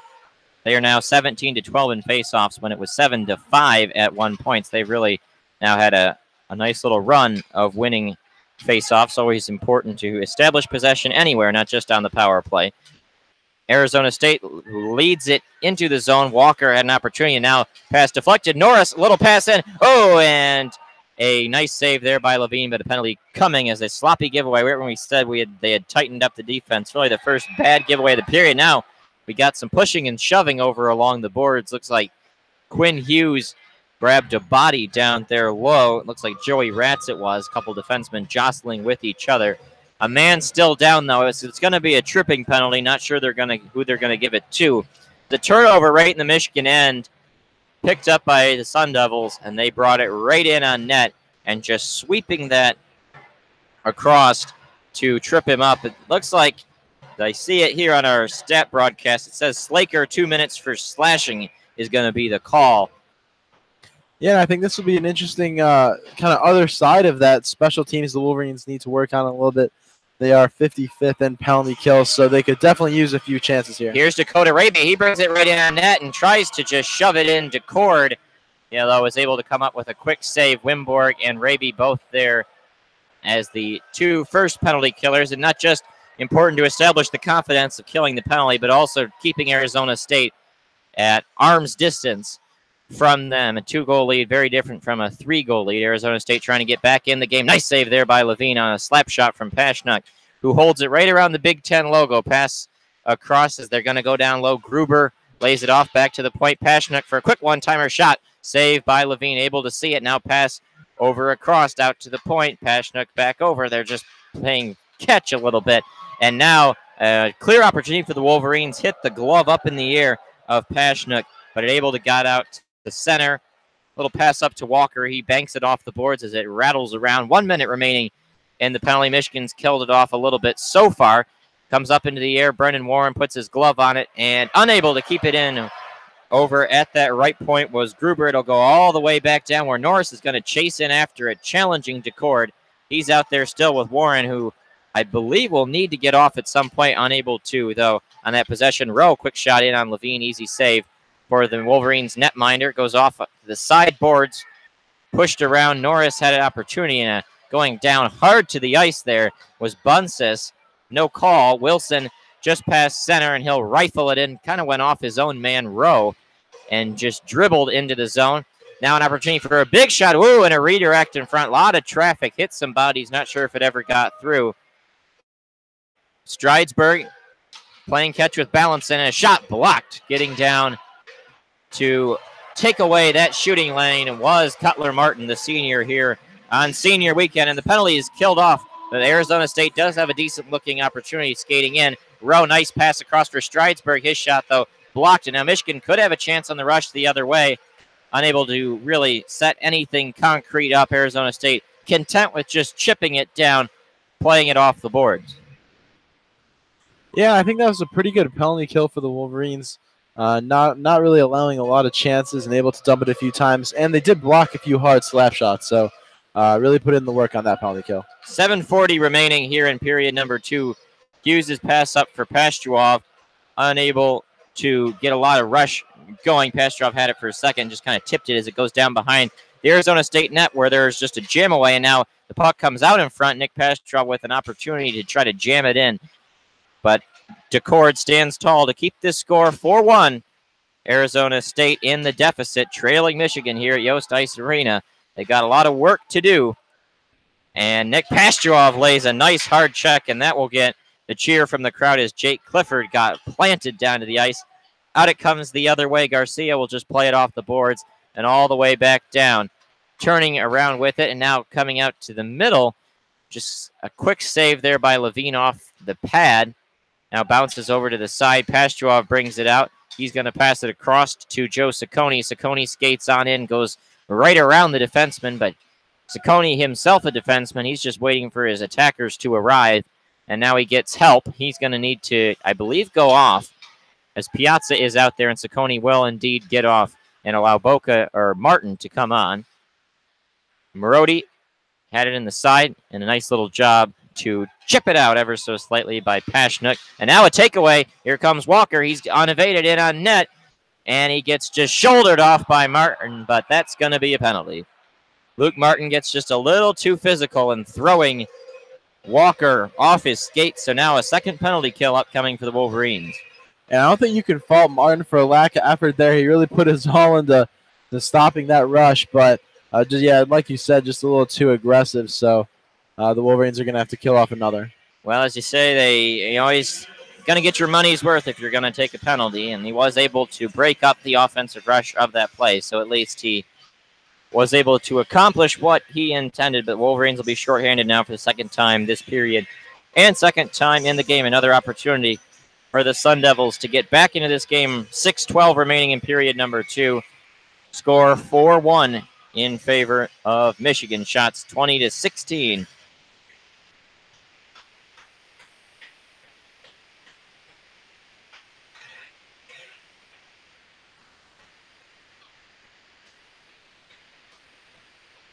You know, as we look at how the second period's been so far, it seems like the Wolverines have really picked it up, taken a firm hold of this game, and it doesn't look like, you know, that 3-goal lead has necessarily brought on any complacency on their end. So they're still pretty active, trying to increase that goal lead margin. Yep, they've been able to really tighten up the defense for the most part so far. 6:12 remaining in period number 2. Michigan 4, Arizona State 1. Norris able to win the draw, and now it gets bounced around down behind. Trying to clear it out was Slaker, unable to do so, but now the puck comes free to the center, and able to clear it down is Cutler Martin, as Luke Martin is serving this 2-minute minor penalty, they call it, for holding. And up they come, do the Sun Devils the other way. Norris lays it behind himself for Walker. Walker pass across to Pashnuk. Pashnuk, that lefty shot around the Big Ten logo, going to pass over to Gruber. Back to Pashnuk. He skates to his right, takes a shot.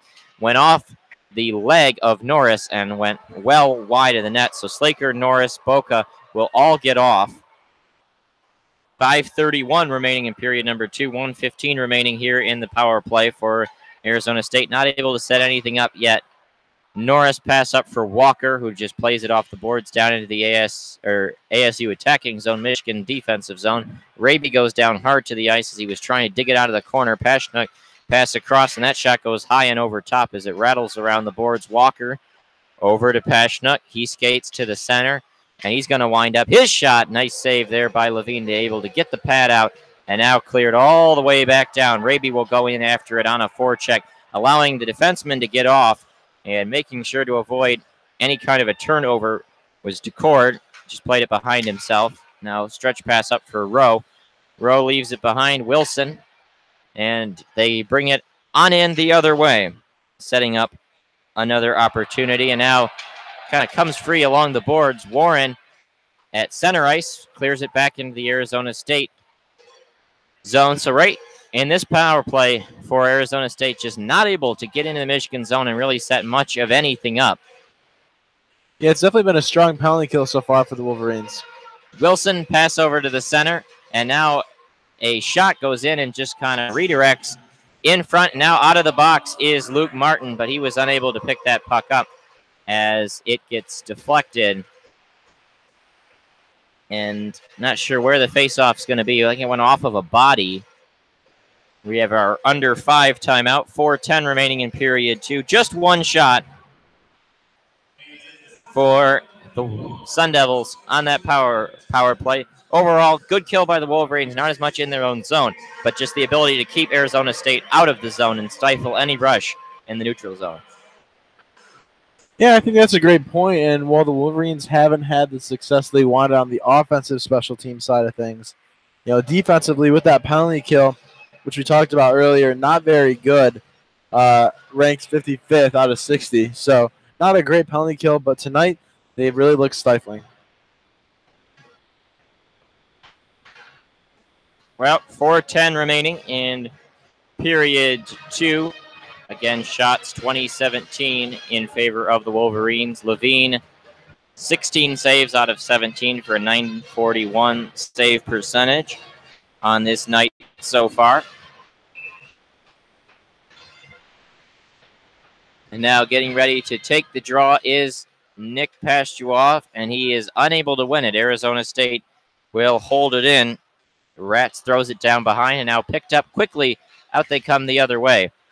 Just past the 4-minute mark remaining. Becker has it, plays it over to Hughes on the left point. He's going to turn around. Oh, and a nice find. And Pastuoff, it was Nick Pastuoff who had an opportunity. His shot, though, deflected by Arizona State. Up and out of play, so the faceoff will come over here to the left. he definitely had an opportunity there, but I think to DeCord's credit, DeCord really using his agility to slide over and make sure there wasn't a lot of empty net for Pastrov. Same lines will stay out there. Nick Pastrov, again, unable to win these pair of draws now. Holman was able to win that one. Louis Rowe brings it out, but quickly taken away by Quinn Hughes. Saccone's got to get it out, and he is able to get it along the side boards. And back out to center ice. Puff over as they just kind of play pass for a quick second before Michigan takes it away. They've continued to dominate puck possession so far. Nick Pastrov over to Becker. Oh, to the Michael Pastrov. He was unable to fully corral it and get a good shot look. Becker takes a quick shot over and an easy save by DeCord. Saw it all the way. DeCord, the only player on Arizona State's roster who has been drafted. He was drafted by the Ottawa Senators. A sophomore, DeCord is, again, a very young team and a new program for the Arizona State Sun Devils with head coach Greg Powers. 3:17 remaining in this period. Marody to take the draw, and he is unable to win it. It goes back down behind. Trying to hold it in at the top point was Cutler Martin, unable to do so. Out they come the other way. Bunce has a shot. Nice save up with the blocker on the right side by Levine. Danks battles for it along the right side boards. They try to dig it out, battled for it, continuing to play it out, and now just continue to just rattle it around, and now out they come the other way. Nice pass and an opportunity for a breakaway. Here comes Tony Calderon, all alone, in. Nice save there by DeCord. Good job to stifle that shot of Tony Calderon. Tried to go to the 5-hole, and closing the pads and closing the hole was DeCord to keep this a 4-1 game. Now pass over to the center. Danks takes it away. He's going to look for a pass up, trying to find Boca as the forwards will get off, and that one is too far for him, and he was on the wrong side of center ice. Will be an icing, comes all the way back down to Michigan end. 2:24 remaining in period number 2. Arizona State with a few good chances there, but, you know, as you mentioned, there was a nice blocker save by Levine on the Wolverines' defensive end.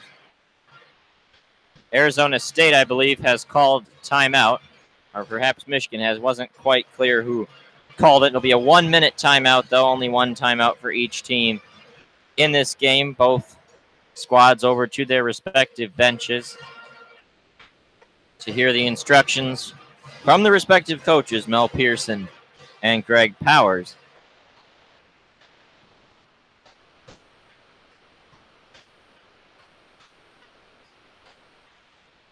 As this pretty good crowd continues to watch the action intently, happy, no doubt, with what they have seen so far.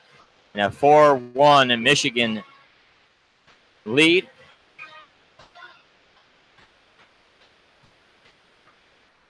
Decent showing from the children of Yost, able to fill the seats despite the fact a lot of folks have gone out for spring break.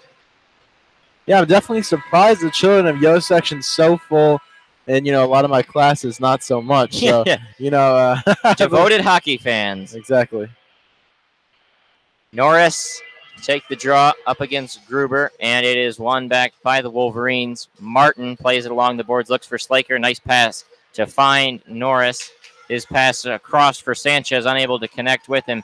Now goes all the way down. Icing not on, though, as it was Michigan who was the one to touch it. Walker was in after it. Now a 2-on-2 rush opportunity. Slaker in with it along with Sanchez. Slaker cuts to the left, lays it behind himself for Piazza at the left point. Shot in on net. Deflected, though. It hit Sanchez. He tried to play it off to the center.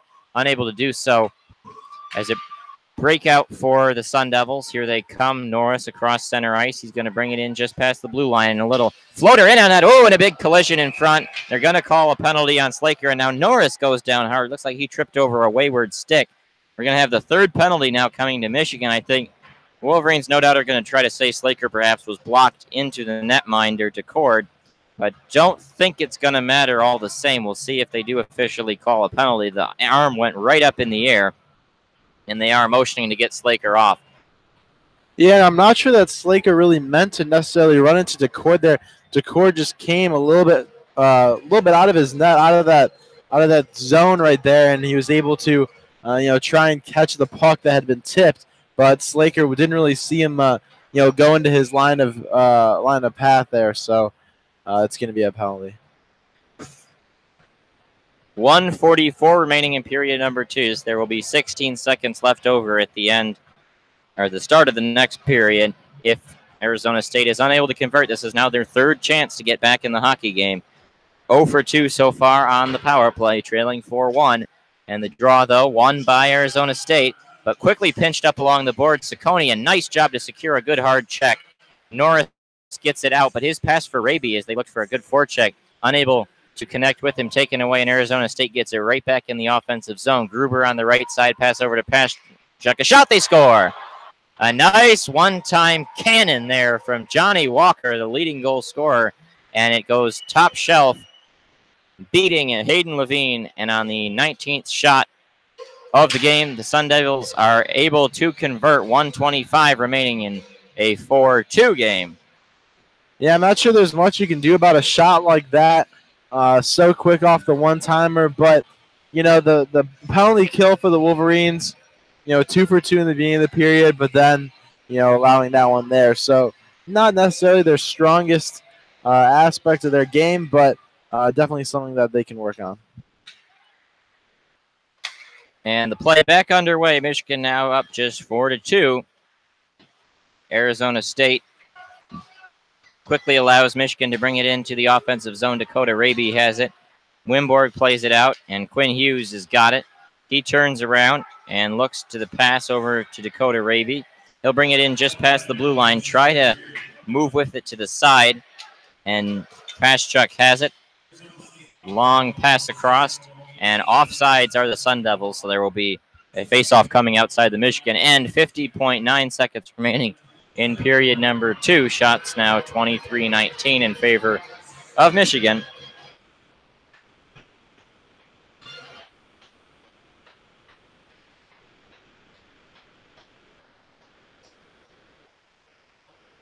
Both teams now getting ready for this next face-off. Marody and Gruber, the top lines out there, almost into the second intermission.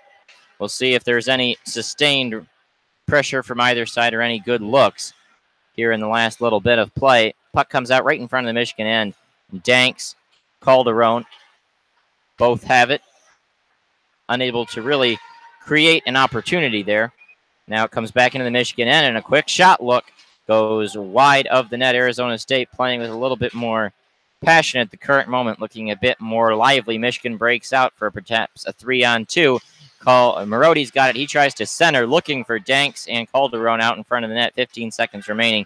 Martin's got it at center ice. 10 seconds left. Thought it was going to go out of play, but it did not. Marody brings it into the offensive end. Only 5 seconds, though. Gets it across for Calderon. He's got to fire it in on net. A redirect in front, and right as DeCord puts his glove down on it, the period is over. So both teams get a goal in that second period of action. Our score, Michigan 4, Arizona State 2. Shots 24-19 in favor of the Wolverines as we have another 15-minute intermission here coming up. What did you see overall in that second period? Well, for the majority of the second period, I felt like the Michigan Wolverines really had tightened their grasp on the game. It seemed like they had really focused on dominating a lot of aspects of the game. But, that goal late definitely gives the Arizona State Sun Devils a chance. They haven't been playing, fantastic by any means, but 2 goals, that's not a ton to ask for in a period. So Arizona State definitely still in this with that late surge. Yep, they will have an opportunity to try to work it back, and that makes it a bit more manageable. They've got to come out firing, though, and overall, 6 penalties now taken in the game. 1 of 3 Arizona State on the power play. Michigan 0 of 3, and that power play goal was kind of the jolt they needed to get back in it. I feel like when I watch the Michigan power play, I feel like they're perhaps a bit too timid, and that they kind of crowd just around the net. Not a whole lot of players challenging shooters, and if they are, they're just blocking shots. And they just kind of stand around and let the opponent fire away, and that can be dangerous. Creates opportunities for the opponent, and when you have a good shot like that one from Walker, it goes right in. Yeah, I think that's definitely something that they're going to have to work on.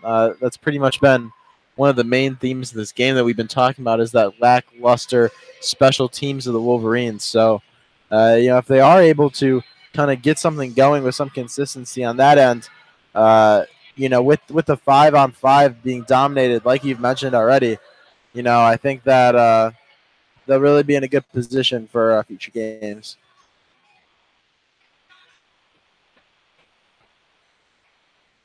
And just to give you an update on the other game that we've been talking about, the Penn State Minnesota game, it looks like Penn State's up to 61 shots, and they are up 5-1. So that's definitely favorable if you are a fan of the Michigan Wolverines.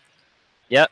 It looks like with just about a few minutes remaining in that contest, Minnesota will drop a game to Penn State, which will make Michigan the 3 seed in the Big Ten tournament. Tomorrow will be the final day of games. Also watching that Wisconsin-Ohio State score. It's 2-1 Wisconsin in the first intermission. Oof. We've got the Scoro going on with the little piece blocking the net. And that was a 3/4 rink shot there. That was pretty deep. Kind of surprised that one was even that close. We got the kid coming up now after 2 adult shooters. Gonna walk her all the way up, or him, can't tell exactly. And just put the puck right in between the 2 face-off dots. A quick shot. It goes to the side. Gonna move in a little bit and have a second opportunity to score. Always a favorite among the fans here. And that one goes through.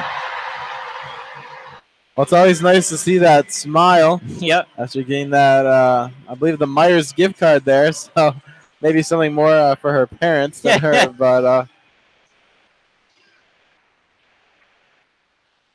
overall crowd thinning out a little bit. Everyone going down to the concourse to get some food. And we see on the Jumbotron the announcement of the Big Ten hockey tournament. Pre-sale going on now. Public sale opens February 26th, which is Monday at 8:30 a.m. That will be a best 2 out of 3 series where Michigan will host all 3 games. Of course, if they score 2, then or they win the first 2, then the series will end just like that. Michigan will move on, and if they do indeed get the 3 seed, which it looks like, more than likely they would be playing at Ohio State in the next round. Ohio State gets to play MSU in the first round, which looks lopsided on paper. Michigan State really struggled. Ohio State has been a top 10 team all year long. So as you look at the Big Ten standings overall, Michigan closing in on the number 3 team in the league, and it's a very competitive league. A lot of good teams. 6 of the 7 have been in the tournament hunt all season long. So to come out number 3 in a 7-team conference is an impressive feat for Michigan. Yeah, definitely. I think they've, like we mentioned earlier, they've really, expanded upon the expectations that were placed on this team at the very beginning of the season. At its beginning, we had suspected that this team might not be so good compared to the other teams in the Big Ten. I know there was one ranking site that I saw that actually had Michigan at the very bottom come in last for the season for Big Ten. So. Definitely not expected by everyone the success they've had. So it's definitely a pleasure, not only by the fans at Ann Arbor, but I'm sure fans of hockey in general to see a team, especially a young one, exceed expectations. Definitely been a fun season to watch. Obviously, a team with high expectations that fulfills them is always enjoyable, but certainly one with not a lot of expectations but then exceeds them is almost the best kind of team to follow. Been fun to watch the team grow from that opening series out in upstate New York. They played St. Lawrence and Clarkson the first weekend of October, their first regular season game, and now all the way last weekend in February. It's a long season, long campaign, a lot of time, and more than likely for Michigan, it will continue into late March with the NCAA tournament. So there's a lot of time for improvement over the year, and as we mentioned, it's been real for the Wolverines, the improvement throughout the year. And as we look over at the TV up in the press row, We see the final seconds ticking away, 1 second, 0. And with that, the Michigan Wolverines are the number 3 seed in the Big Ten tournament. That is clinched as the Penn State Nittany Lions defeat the Minnesota Golden Gophers 5-1, a win they needed to get back into the NCAA tournament picture.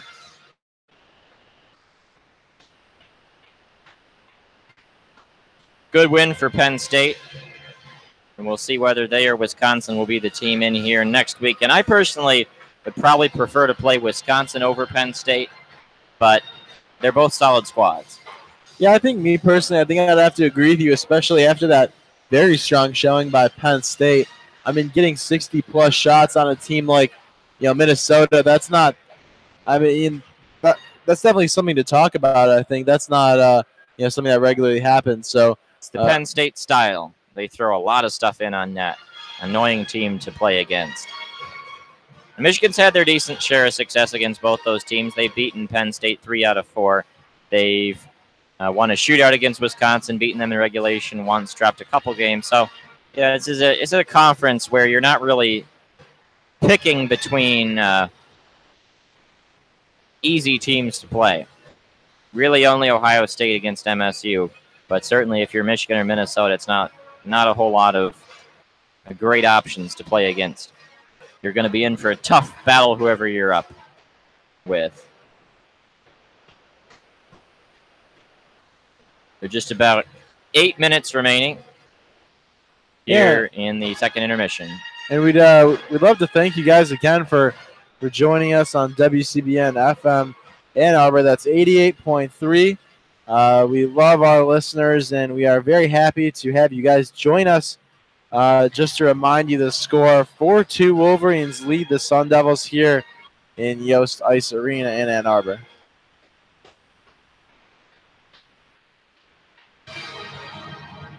As Zamboni continues to go around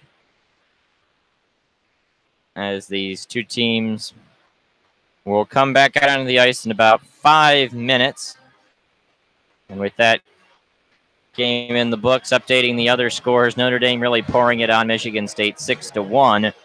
Wisconsin still with a 2-1 lead at the first intermission over Ohio State. North Dakota leads Miami 3-1.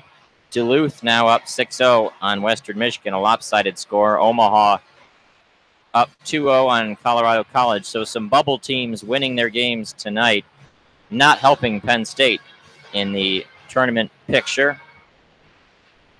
Bowling Green, number 15, they're also right around that number. They lead Huntsville 2-1.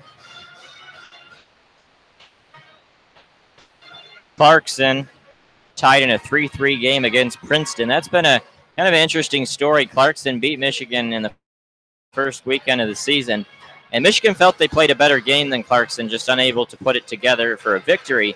Clarkson then got out on a really hot streak. We're looking like a potential 1 seed in the NCAA tournament, and then all of a sudden they've lost 7 in a row, and they've dropped from a 1 seed down to a 2, maybe a 3, and just don't want to push the bubble in a tournament that only 16 teams make it.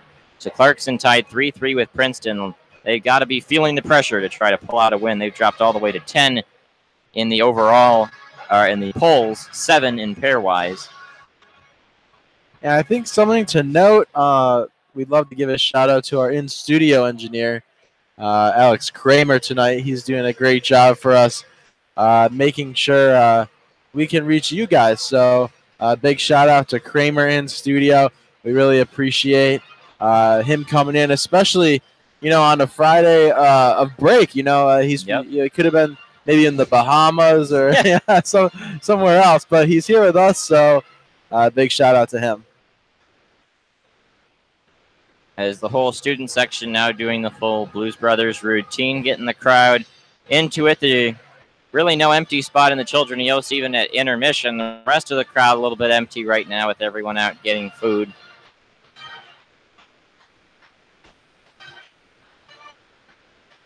Yeah, I think with that late surge in the second period, I think Arizona State definitely has a chance in this game. But I think the determining factor in that is, will the Michigan Wolverines allow them to get another power play opportunity?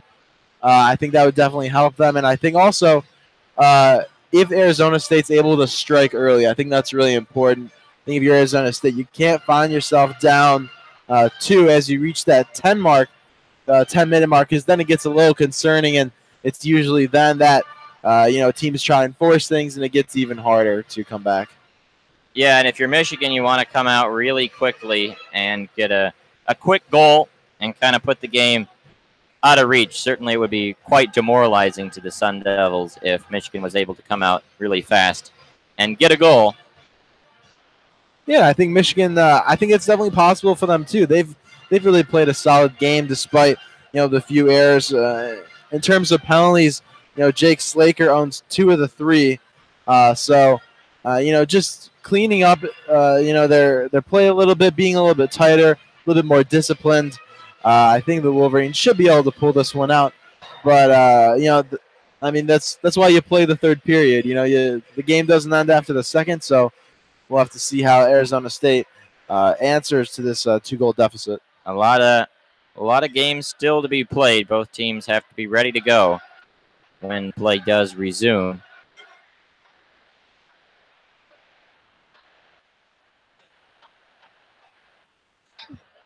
And it's really been lots of energy for the children of Yost. I think they've really been rejuvenated by their team's lead. It seems like the cheers are really a never-ending onslaught that I'm sure the opposing bench could really relate to. Yeah, they've been a good full crowd providing support for their Wolverines, trying to watch another weekend sweep. Michigan, we just kind of recap how this season has gone for the Wolverines. It's been a little up and down. Back in the first weekend, they beat St. Lawrence, lost to Clarkson, then they swept Vermont, and then kind of got on a nice little bit of a hot streak and beat Penn State, one of 2 games out in Happy Valley.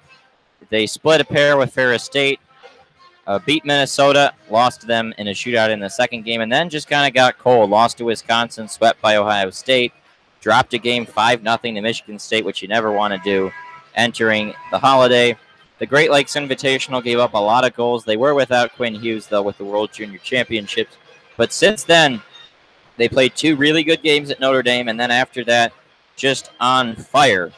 They swept through Minneapolis, beating the Gophers, swept the Penn State Nittany Lions at home, dropped 2, though, to Ohio State and Columbus. They were good games. And then a split with Wisconsin, a shootout win over Michigan State, then beat them in the duel in the D, a sweep of Notre Dame last weekend, playing with a lot of confidence.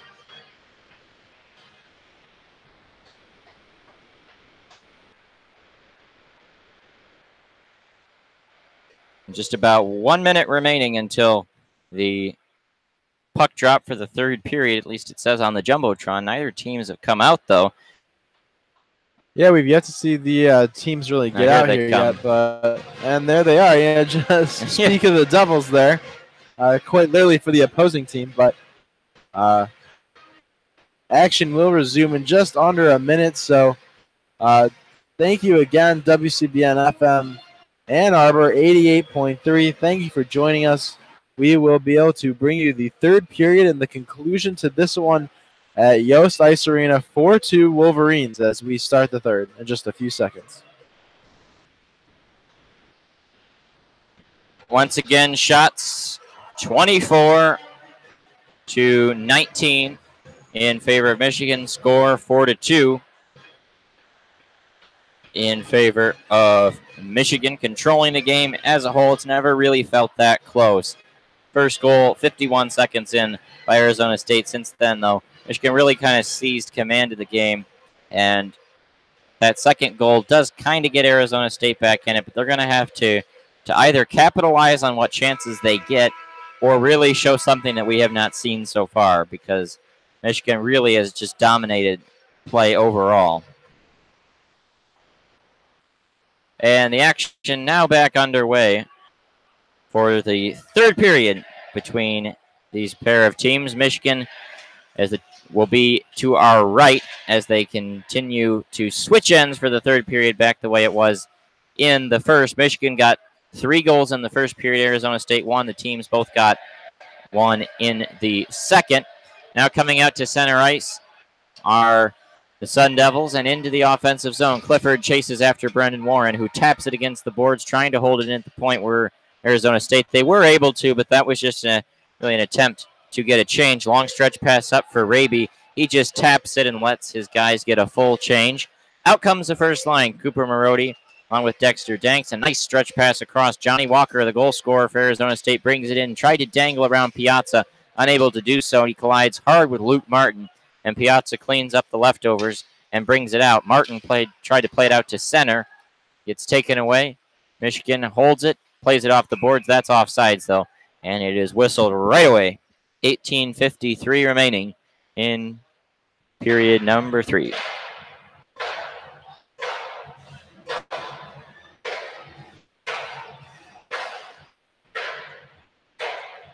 Both teams get some changes, and the face-off will come just outside of the blue line. Luke Martin's got it, and his stretch pass up for Josh Norris tips off his stick high up into the air. And now to the blue line. Piazza shot. Nice save, though, into the glove by DeCord. 18:43 face-off will come out to the left now.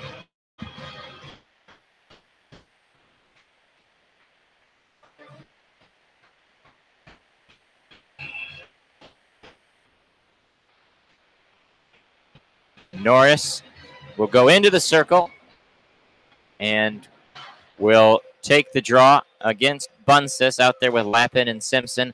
And quickly, the puck right out of the faceoff just kind of shoots out to the side to the right of the ASU net.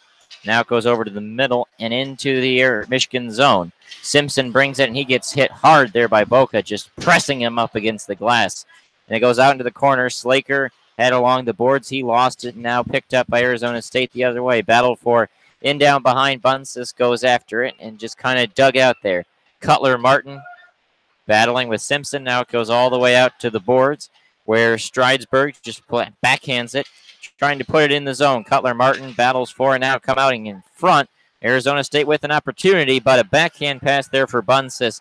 Not able to connect with balance, and it goes all the way back down where DeCord plays it. And now pinching up was Pastrov to try to pick it off.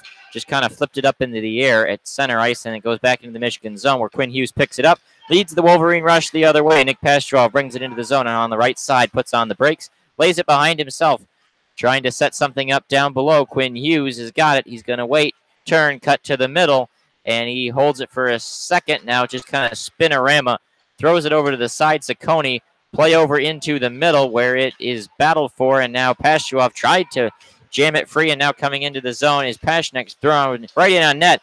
Puck bounces around, and the rebound, though, scooped up by Jack Becker, and now held it at the line for an opportunity for Paschnik. He skates in, and his shot, high and rising, goes over top of Levine. Might have gotten a piece, don't think he did. Goes all the way back down where it will be played by DeCord, leaves it behind. We've seen a little bit of a push here from Arizona State, trying to come out strong. Trailing 4-2, they're going to have to find a way to make up this 2-goal deficit, and that looks like, I guess, an icing. They'll come all the way back down. Yeah, I think Arizona State's been doing what they've needed to stay in this game. They've come out strong and fast. They've made sure to get a few solid shots on the Wolverines goaltender Levine. So not much Arizona State can do besides what they've been doing, but to just kind of continue that onslaught. And a quick shot right out of the draw, and an easy save there for DeCord, trying to surprise him with an aggressive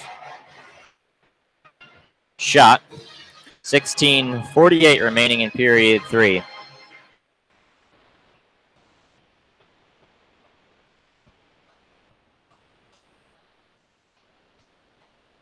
And out they come, do the Sun Devils, out of winning that draw and the breakout into the offensive end.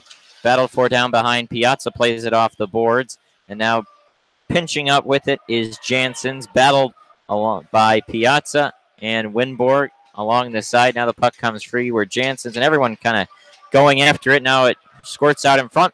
Coda Raby grabs it.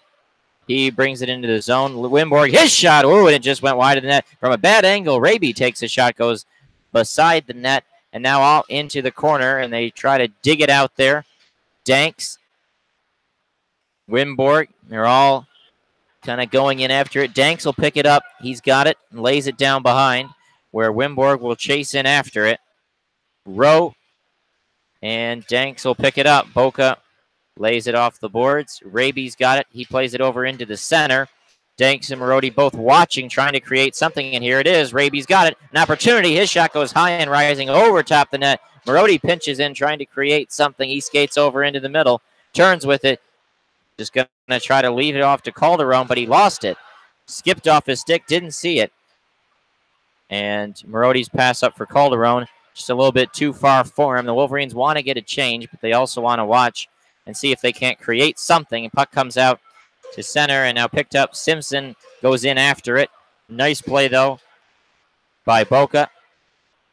Before picked up by Bunsis. Just throws it in on net. Levine puts the glove up there, grabs it, puts it down to the ice. No harm done.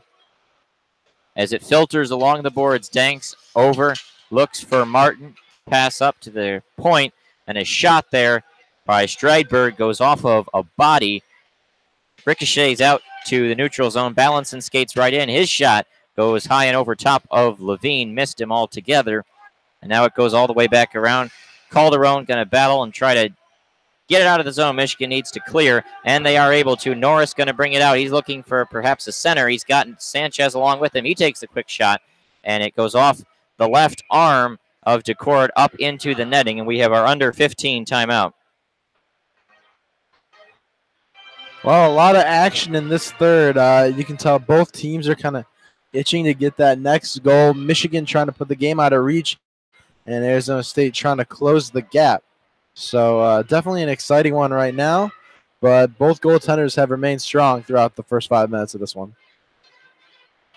Well, both teams go over to their benches. As we have this timeout, Michigan's been able to weather any kind of Arizona State rush so far and keep it at a 4-2 game. Shots now 27-20 in favor of the Wolverines. As we talk about Hayden Levine, he's made some nice saves tonight. They haven't leaned on him too much, but interesting. You look at his splits before, really through the GLI. He had a 3.02 goals against. Since then, a 2.31. Through the GLI, 893 save percentage. Since then, a 925. He's been just a lot better. Part of that's been defense that has helped him out, but he's really grown and been a big part of Michigan's success. Right out of the draw, the Wolverines win it. Norris has it down behind the net. Whoa, he wrapped around, battled for it in front. Oh, and there's hard contact. And the referee looks like he's going to try to call a penalty. That'd be a very questionable goaltender interference if they call it. Maybe it'll be a penalty on Arizona State. I don't know. We're going to see who it's on. Yeah, I think from the looks like it's going to be again. And Calderon goes out to chat, and you got to wonder, just the jostling down in front of the net, the vantage point, and that was the referee out at the blue line who made that call. It was not signaled by the referee down front, and I think that's what Calderon's going to talk about. Perhaps the referee at the blue line was just not at the best angle to see that. A lot of contact in front, and going to have to see a replay. I think it's going to be a power play for Arizona State. Yeah, nonetheless, it looks like. So Slaker will get a goaltender interference, his second of the game. Kind of questionable call there, I guess. Brendan Warren along the boards. He picks it out, and he's going to clear. The Michigan quickly gets it out, and they need to do what they did on their second penalty kill, which was really do a great job of stifling Arizona State's rush, because this is a big chance for the Sun Devils to try to work their way back into this contest. Yeah, this is definitely a golden opportunity for the Sun Devils. They're obviously going to look to capitalize here. Holman brings it up.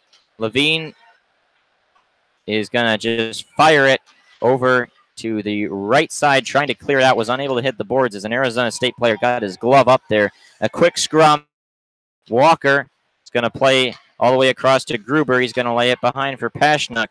Michigan now being a little bit more aggressive, trying to take away the lanes. Puck gets blocked in front. Nice job by Wimborg, but unable to fully clear it out. Walker, a shot save. Rebound comes out in front, and Wimborg plays it off the boards all the way back down. That was nice clear by the Wolverines. Sun Devils here still trying to capitalize off Slaker's third penalty of the game. And that goes over to the side, Dylan Holman, and it comes all the way back out. Pashnuk to center. 13 minutes remaining here in period number 3 as the Sun Devils skate with it and going to try to set back up another rush. 35 seconds remaining here on the power play. Pashnuk just past the blue line when he tries to connect, and they continue to just kind of play pass with it. Wilson there, along with Louis Rowe, comes down into the Michigan end.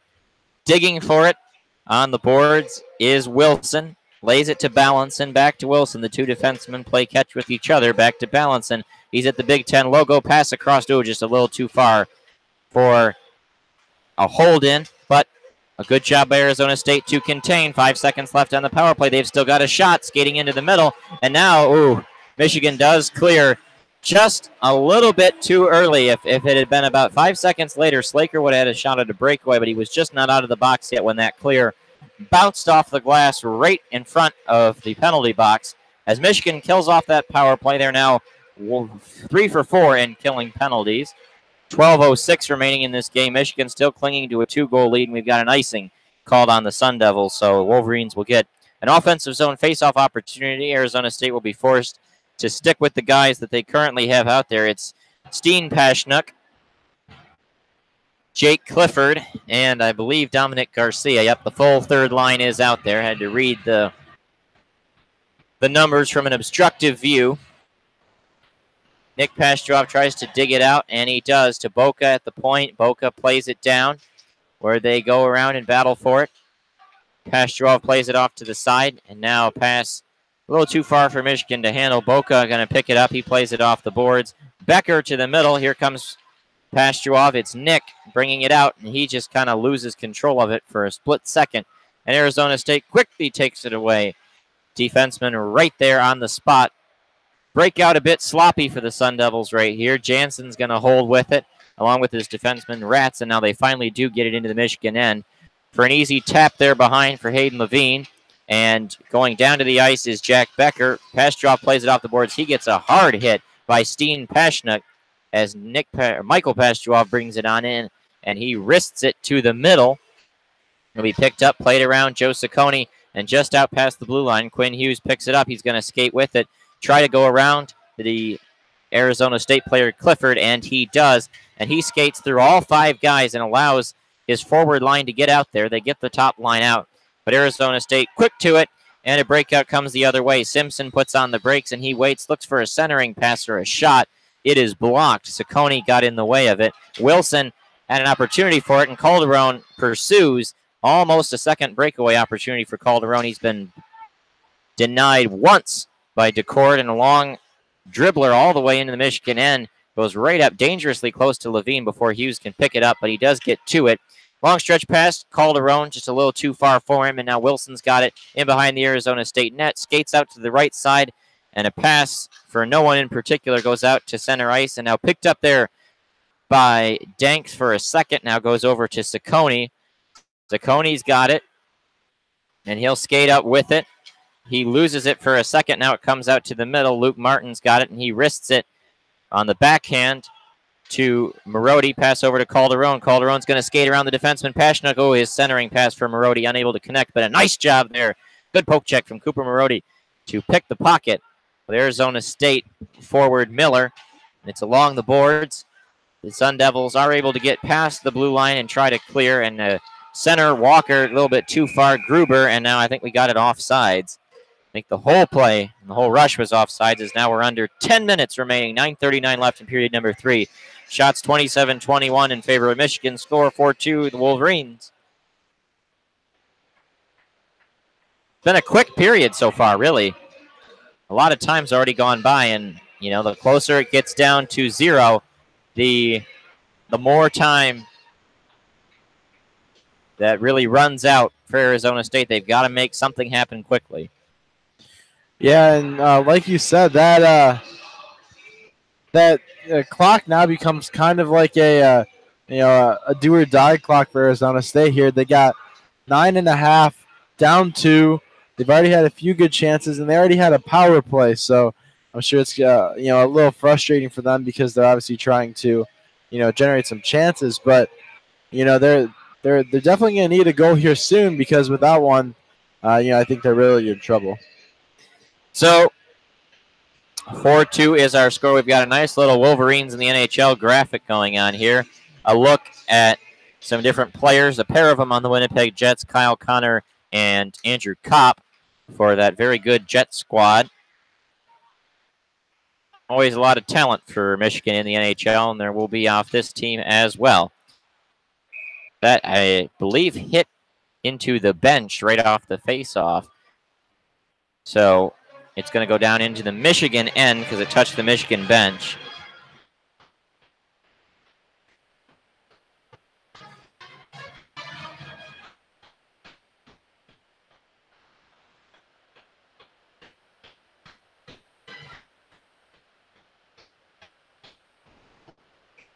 Both teams getting ready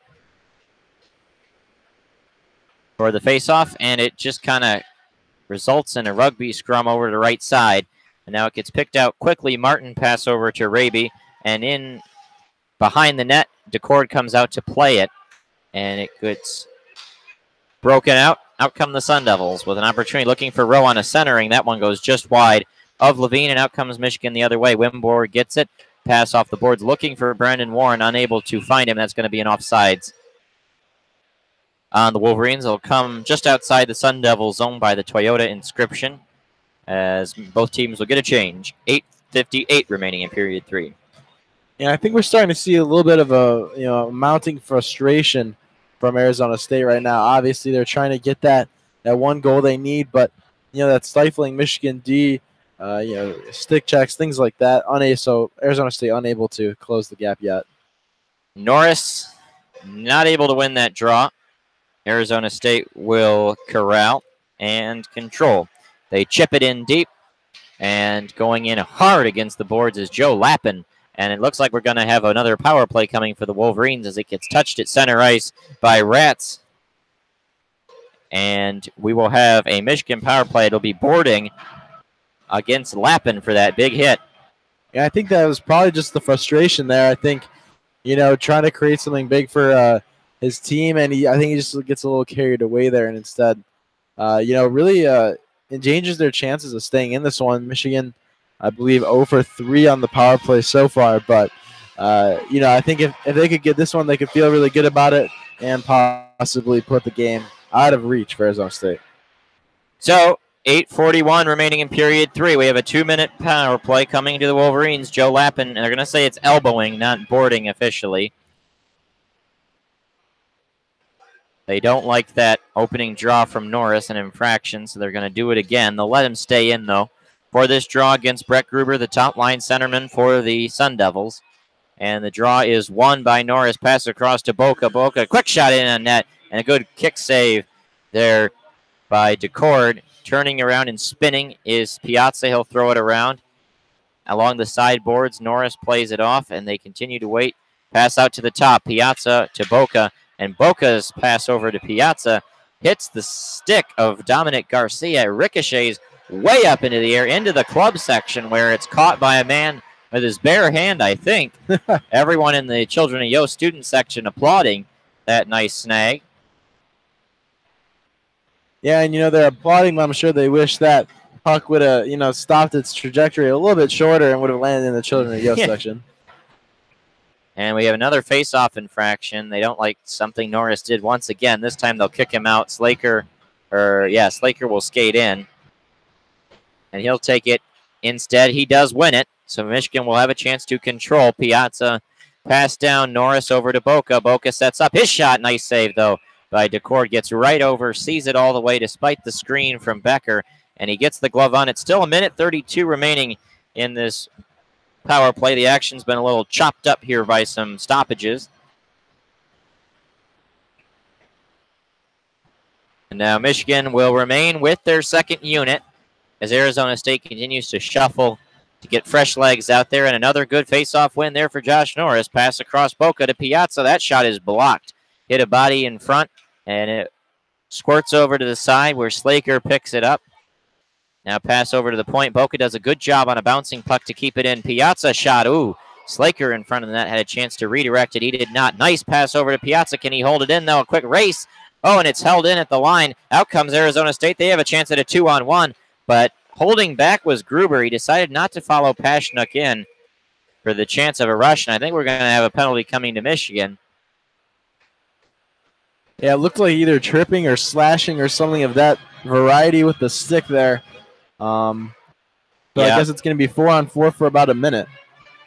It'll be Piazza going to the box for that play where he got tied up along the left point. He'll go to the box. So as a result, with 7:42 remaining in period number 3, 2 minutes penalty for Piazza. And it's a little bit of a bummer, I think, for Michigan that they just had the Norris line out there, because Norris and Slaker have been the go-tos in 4-on-4, using the speed to stretch the ice. They are able to get Quinn Hughes out there, though, and that's always an asset. Marody, Calderon will be the top two forwards out there with Ciccone and Hughes, full top-line pairings. And Hughes just gets pursued by Louis Rowe, and he continues to use his slick skating ability to evade any rush.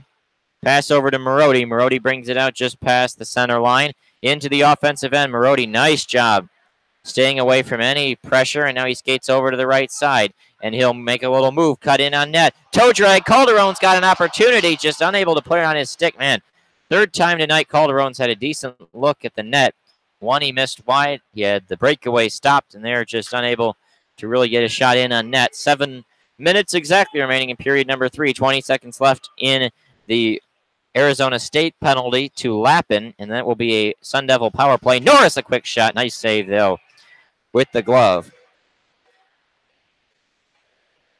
by DeCord. 8 seconds left in the penalty to Lappin. 1:07 remaining in the power play, or the penalty to Piazza. There'll be 59 seconds of Sun Devil advantage.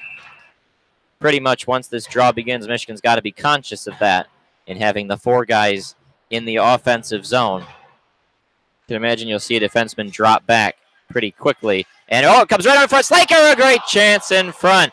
And he was denied by DeCord right off the draw. Good look, and now they do pass it out to center and one. And as expected, the defenseman backpedal. Luke Martin does the safe play and just fires it down, where Arizona State will control. Pashnuk's got it behind his own net, and they'll set up the attackers the other way.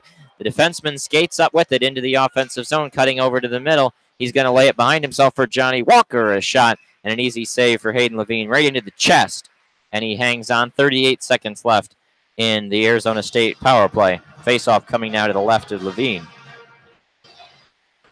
Yeah, time's really, fading right now for the Arizona State Sun Devils. Only 6:20 left to go.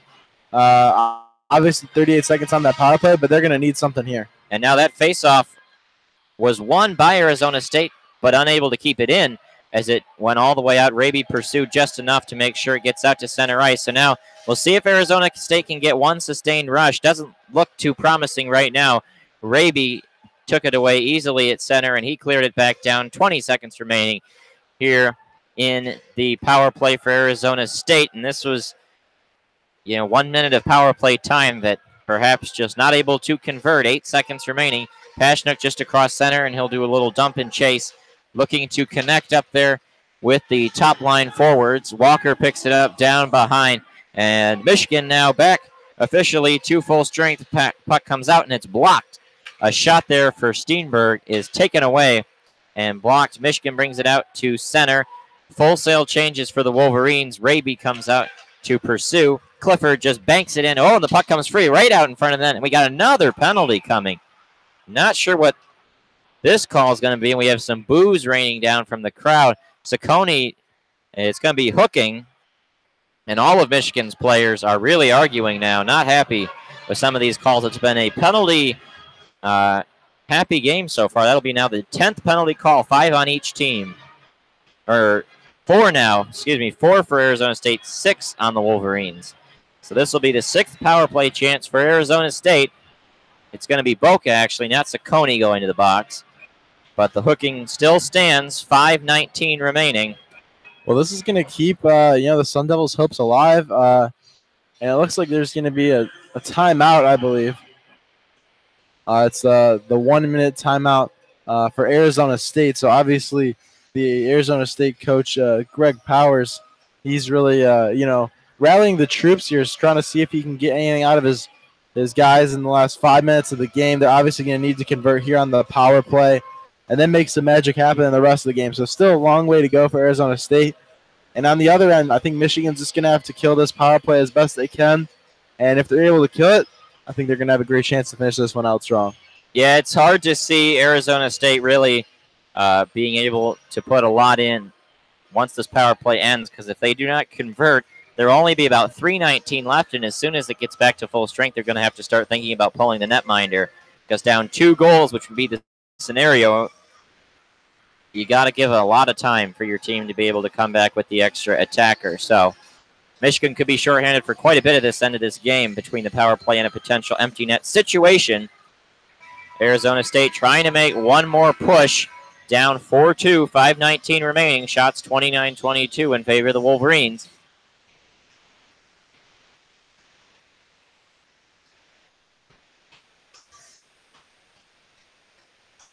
Norris to take the draw against Gruber. Norris has been out there quite a bit for Michigan on the penalty kill. Pashnuk controls at the point, and a pass over for Gruber, lost it. Now they go all the way to Walker on the left point. He was unable to field it cleanly, but gets it back on his stick, and they'll set the troops back up, looking for a good attack. Pashnuk across to Gruber. He skates into the middle, tries to dangle around Ciccone, who is now pursuing a little bit more aggressive than some Michigan power plays, and now Hughes is the one who is able to finally get it out to center, but now Walker right on the blue line, but they say it's just, I think, got over the blue line by just a bit. So it'll be an offsides call, 4:48 remaining in period 3. They're going to move it over to the right side of the ice for this draw between Gruber and Winborg. Michigan's now got a separate set of penalty killers out there, and Winborg is able to win the draw. Always so huge when shorthanded, but that clearing attempt by Piazza went into the bench, and as a result will come all the way back into the Michigan end. 1:25 remaining in the power play, 4:44 left in the game. Big moment for Arizona State here. Face off in the offensive zone with 1:25 left. Looks like we got a face-off infraction. Something. It's like Gruber was in a little too early, so they're going to kick him out. And they want to get Johnny Walker to take it. He'll go up against Winborg. I think the advantage has got to go to Winborg here in this situation. But Walker is able to win it. Pashnuk skates backwards and now laterally over to the left before dropping it down to Gruber. He skates back to his right. Pashnuk right around the Big Ten logo. A shot in through traffic, and it did make contact with Levine. But once again, Michigan's tendency to kind of collapse in front of the net creates a lot of bodies. And now Pashnuk lines up and fires, goes up into the air. Puck comes loose in front, and now it goes back out to the blue line. Pashnuk picks it up. This is a good-looking opportunity here for Arizona State. Pashnuk's got it. He skates over to his left. Throws it across. Gruber waits. He fires a shot, and a nice save there from Hayden Levine. Gets the glove on it and hangs on for a save. That was some good-looking chances for Arizona State. Yeah, they had a couple clean looks. As far as the, or I guess as clean a look as you can get with all those Michigan bodies in front of the net. But, they were able to put some rubber on Levine and get a few chances. But I think, if they want a chance to win this game, they're going to have to finish in these next 49 seconds of the power play. And there's the big win Michigan needed from Josh Norris, and a quick clear all the way back down. Joe Ciccone fires it. We are at the 4-minute mark remaining here in period number 3. Arizona State will begin the breakout. Pashnuk along with Slaker, and we got another penalty coming. It's going to be a 5-on-3, a trip, as Pashnuk went down hard, and he is shaken up on his knees right around that faceoff dot. So, boy, Michigan really undisciplined here in this game, and that was a problem that really hit them a lot earlier in the season. And Slaker now his 3rd penalty taken. It's not going to be something he's happy with, and not something that Mel Pearson will be happy with, as now 30 seconds of 5-on-3 created with another full 2 minutes right after that. And with 3:49 left in the game, I mean, it's pretty much going to be simultaneous from that, if Arizona State does not score, then right to the empty net.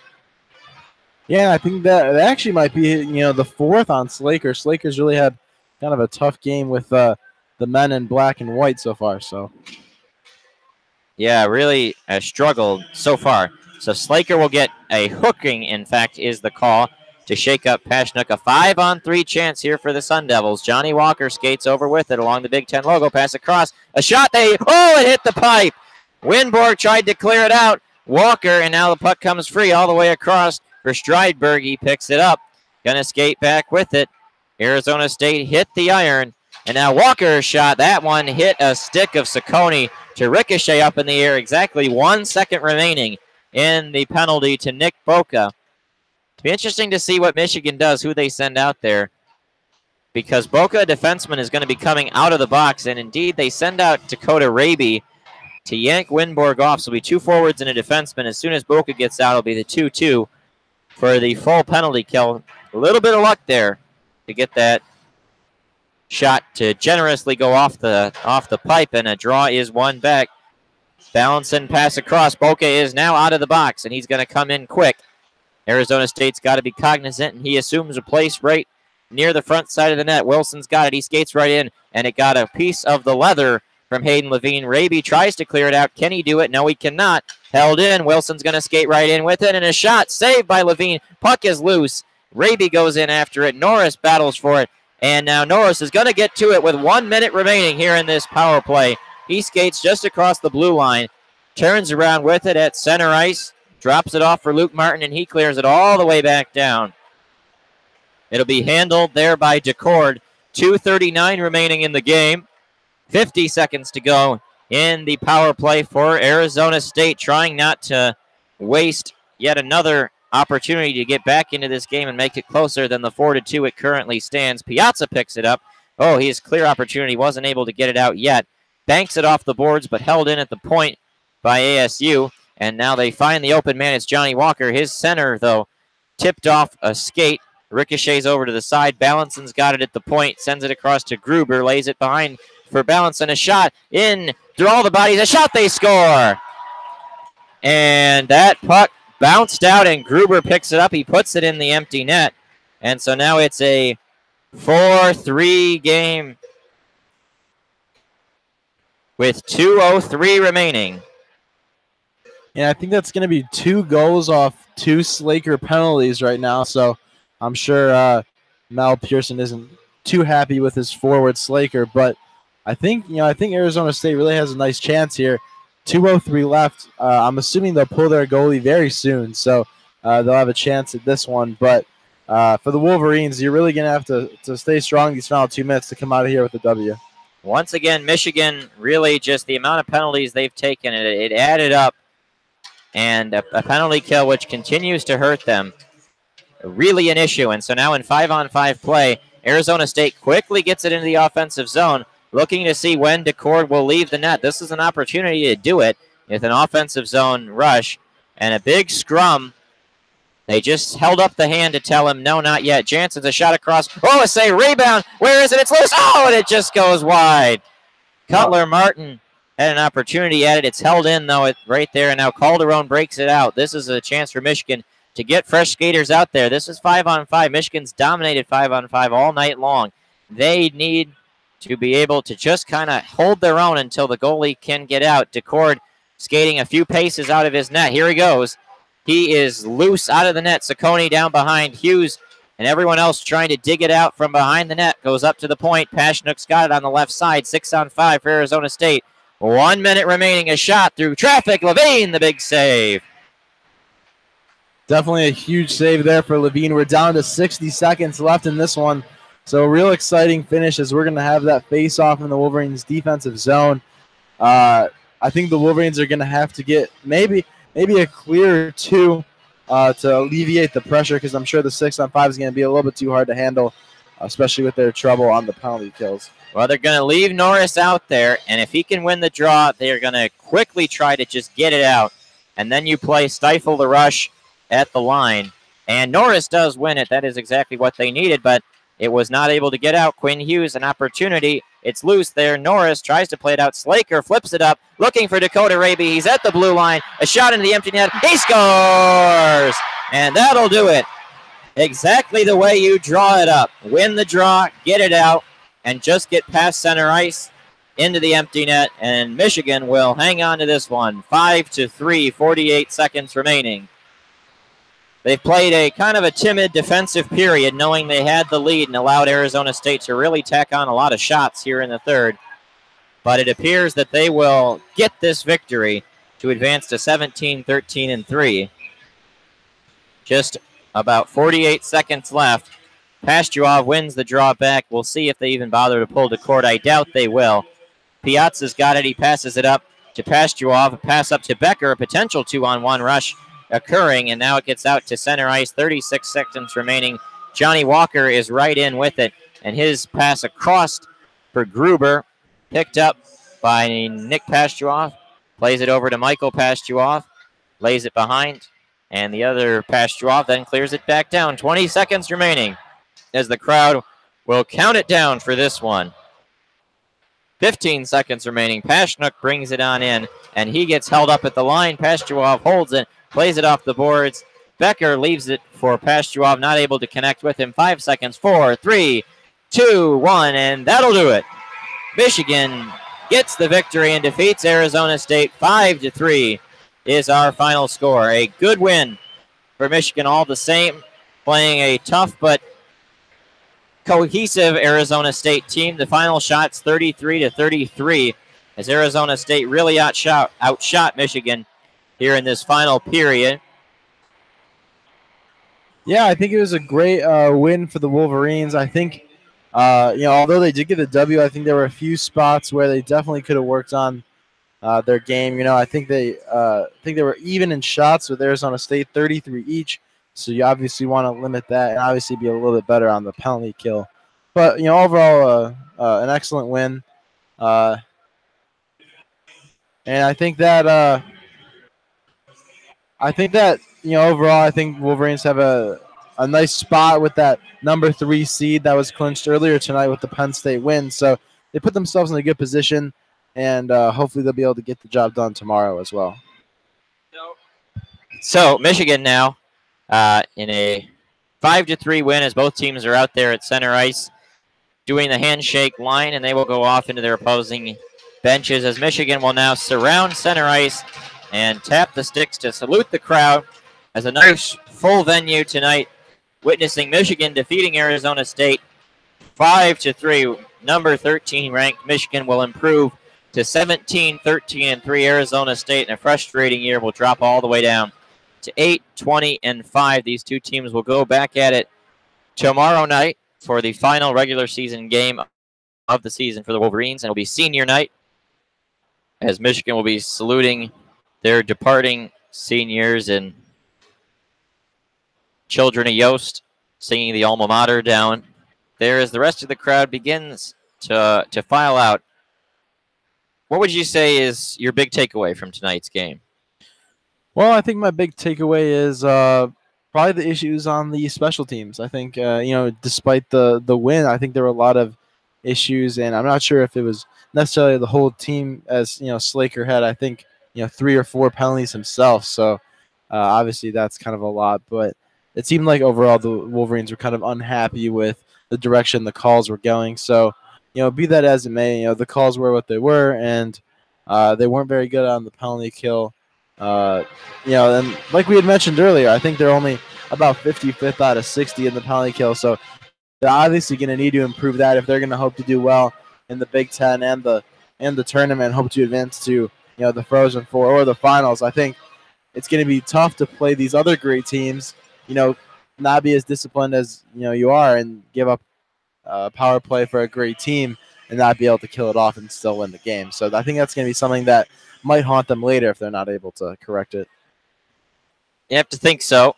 And as you watch this, just the kind of the final stats for this one, shots were 33-33 on the game. Michigan was very good in the faceoff dot, though. They were able to really put together a strong performance overall and the goals in tonight's game, as we take a look at our scoring summary, our first goal of the night went to Arizona State, and it was really kind of a startling one. Just 51 seconds into the game, the Sun Devils got on the board. Johnny Walker was the goal scorer, assisted by Brett Gruber.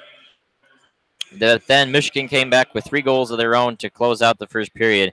2 from James Sanchez with assists to Marody, Boca, Norris, Slaker, and then Michael Pastuov got his 4th of the season with assists from Jack Becker and Nick Pastuov at 14:37. So it was 3-1 after one shots in that period were 14-10 in favor of the Wolverines.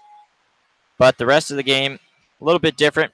Teams then got a goal apiece in each of the remaining 2 periods for the final score to finish up at 5-3. Dakota Raby gets the empty netter, and Joe Ciccone the other goal for Michigan, whereas Brett Gruber and Johnny Walker each get their own in the second and the third in this contest.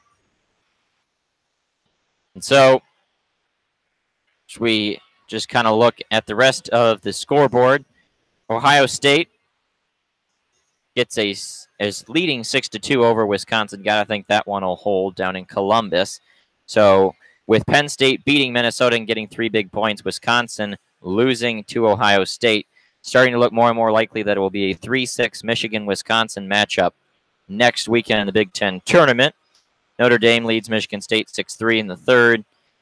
Cornell, number 2 in the country, beat Rensselaer 4-2 over in ECAC play. Boston College, number 20 on the outside looking in, beat Maine 6-3. Northeastern got a nice 8-0 win over New Hampshire, really putting up some impressive numbers right there. Omaha 4-0 over Colorado College in the third, and a really lopsided score. Minnesota Duluth 8-0 victory over number 17 Western Michigan. So a nice win for the Bulldogs. North Dakota in a 3-3 tie with Miami in the third period. Number 3 Denver and number 1 St. Cloud State tied at 0 in the second period.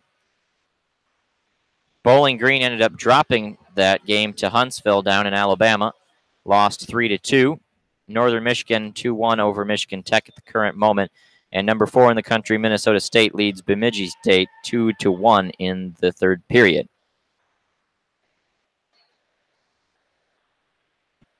The crowd continuing to file out, and these 2 teams will go back at it tomorrow. And if you are Arizona State, what do you take away from tonight's performance to bring into tomorrow's game?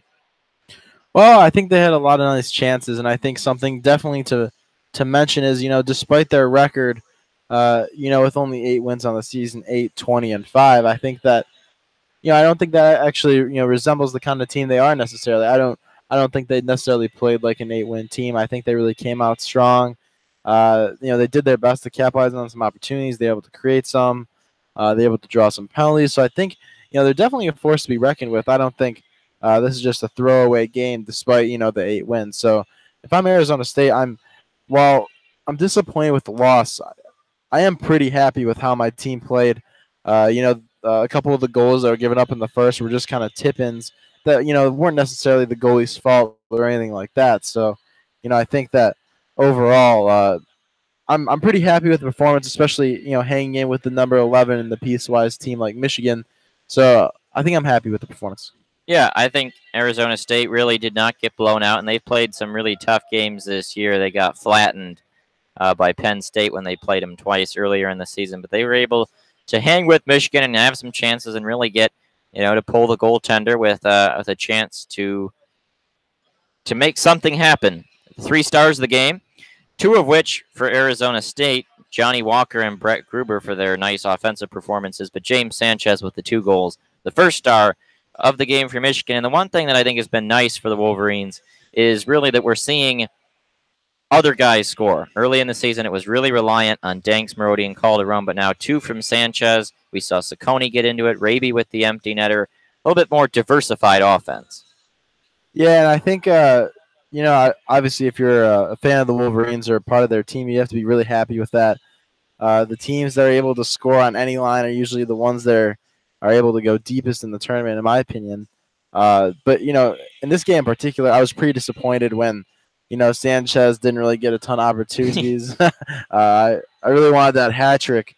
I'm sure the children of Yost wanted that too. So, 2 goals for Sanchez is still a big deal, though. As we mentioned, he only had 1 coming into the game on this season and leaves with 3. So, a big day for James Sanchez on that second line. And just like you mentioned, I think it's definitely fantastic that the Wolverines are able to generate scoring opportunities in all of their lines, not just that run DMC line that we talk so much about. Continuing to really spread the offense all around, and a nice performance overall, and some nice looking plus minuses. Quinn Hughes ended with a +4. Saccone, his defense mate, with a +3. And as it just about wrap up, we have the kids down on the ice after the game, taking some shots in on an empty net, getting some chances down there to be out on the ice in Yost Ice Arena as Michigan is about to close down their season, as the remaining fans begin to file out. And once again, we just want to thank you for joining us on WCBN 88.3 FM Ann Arbor. I've been told we're going to have someone on pretty darn soon. So, Peter Monahan, your last thoughts? My last thoughts? Well, a great win for the Michigan Wolverines. Happy to see that another number was added in that win column.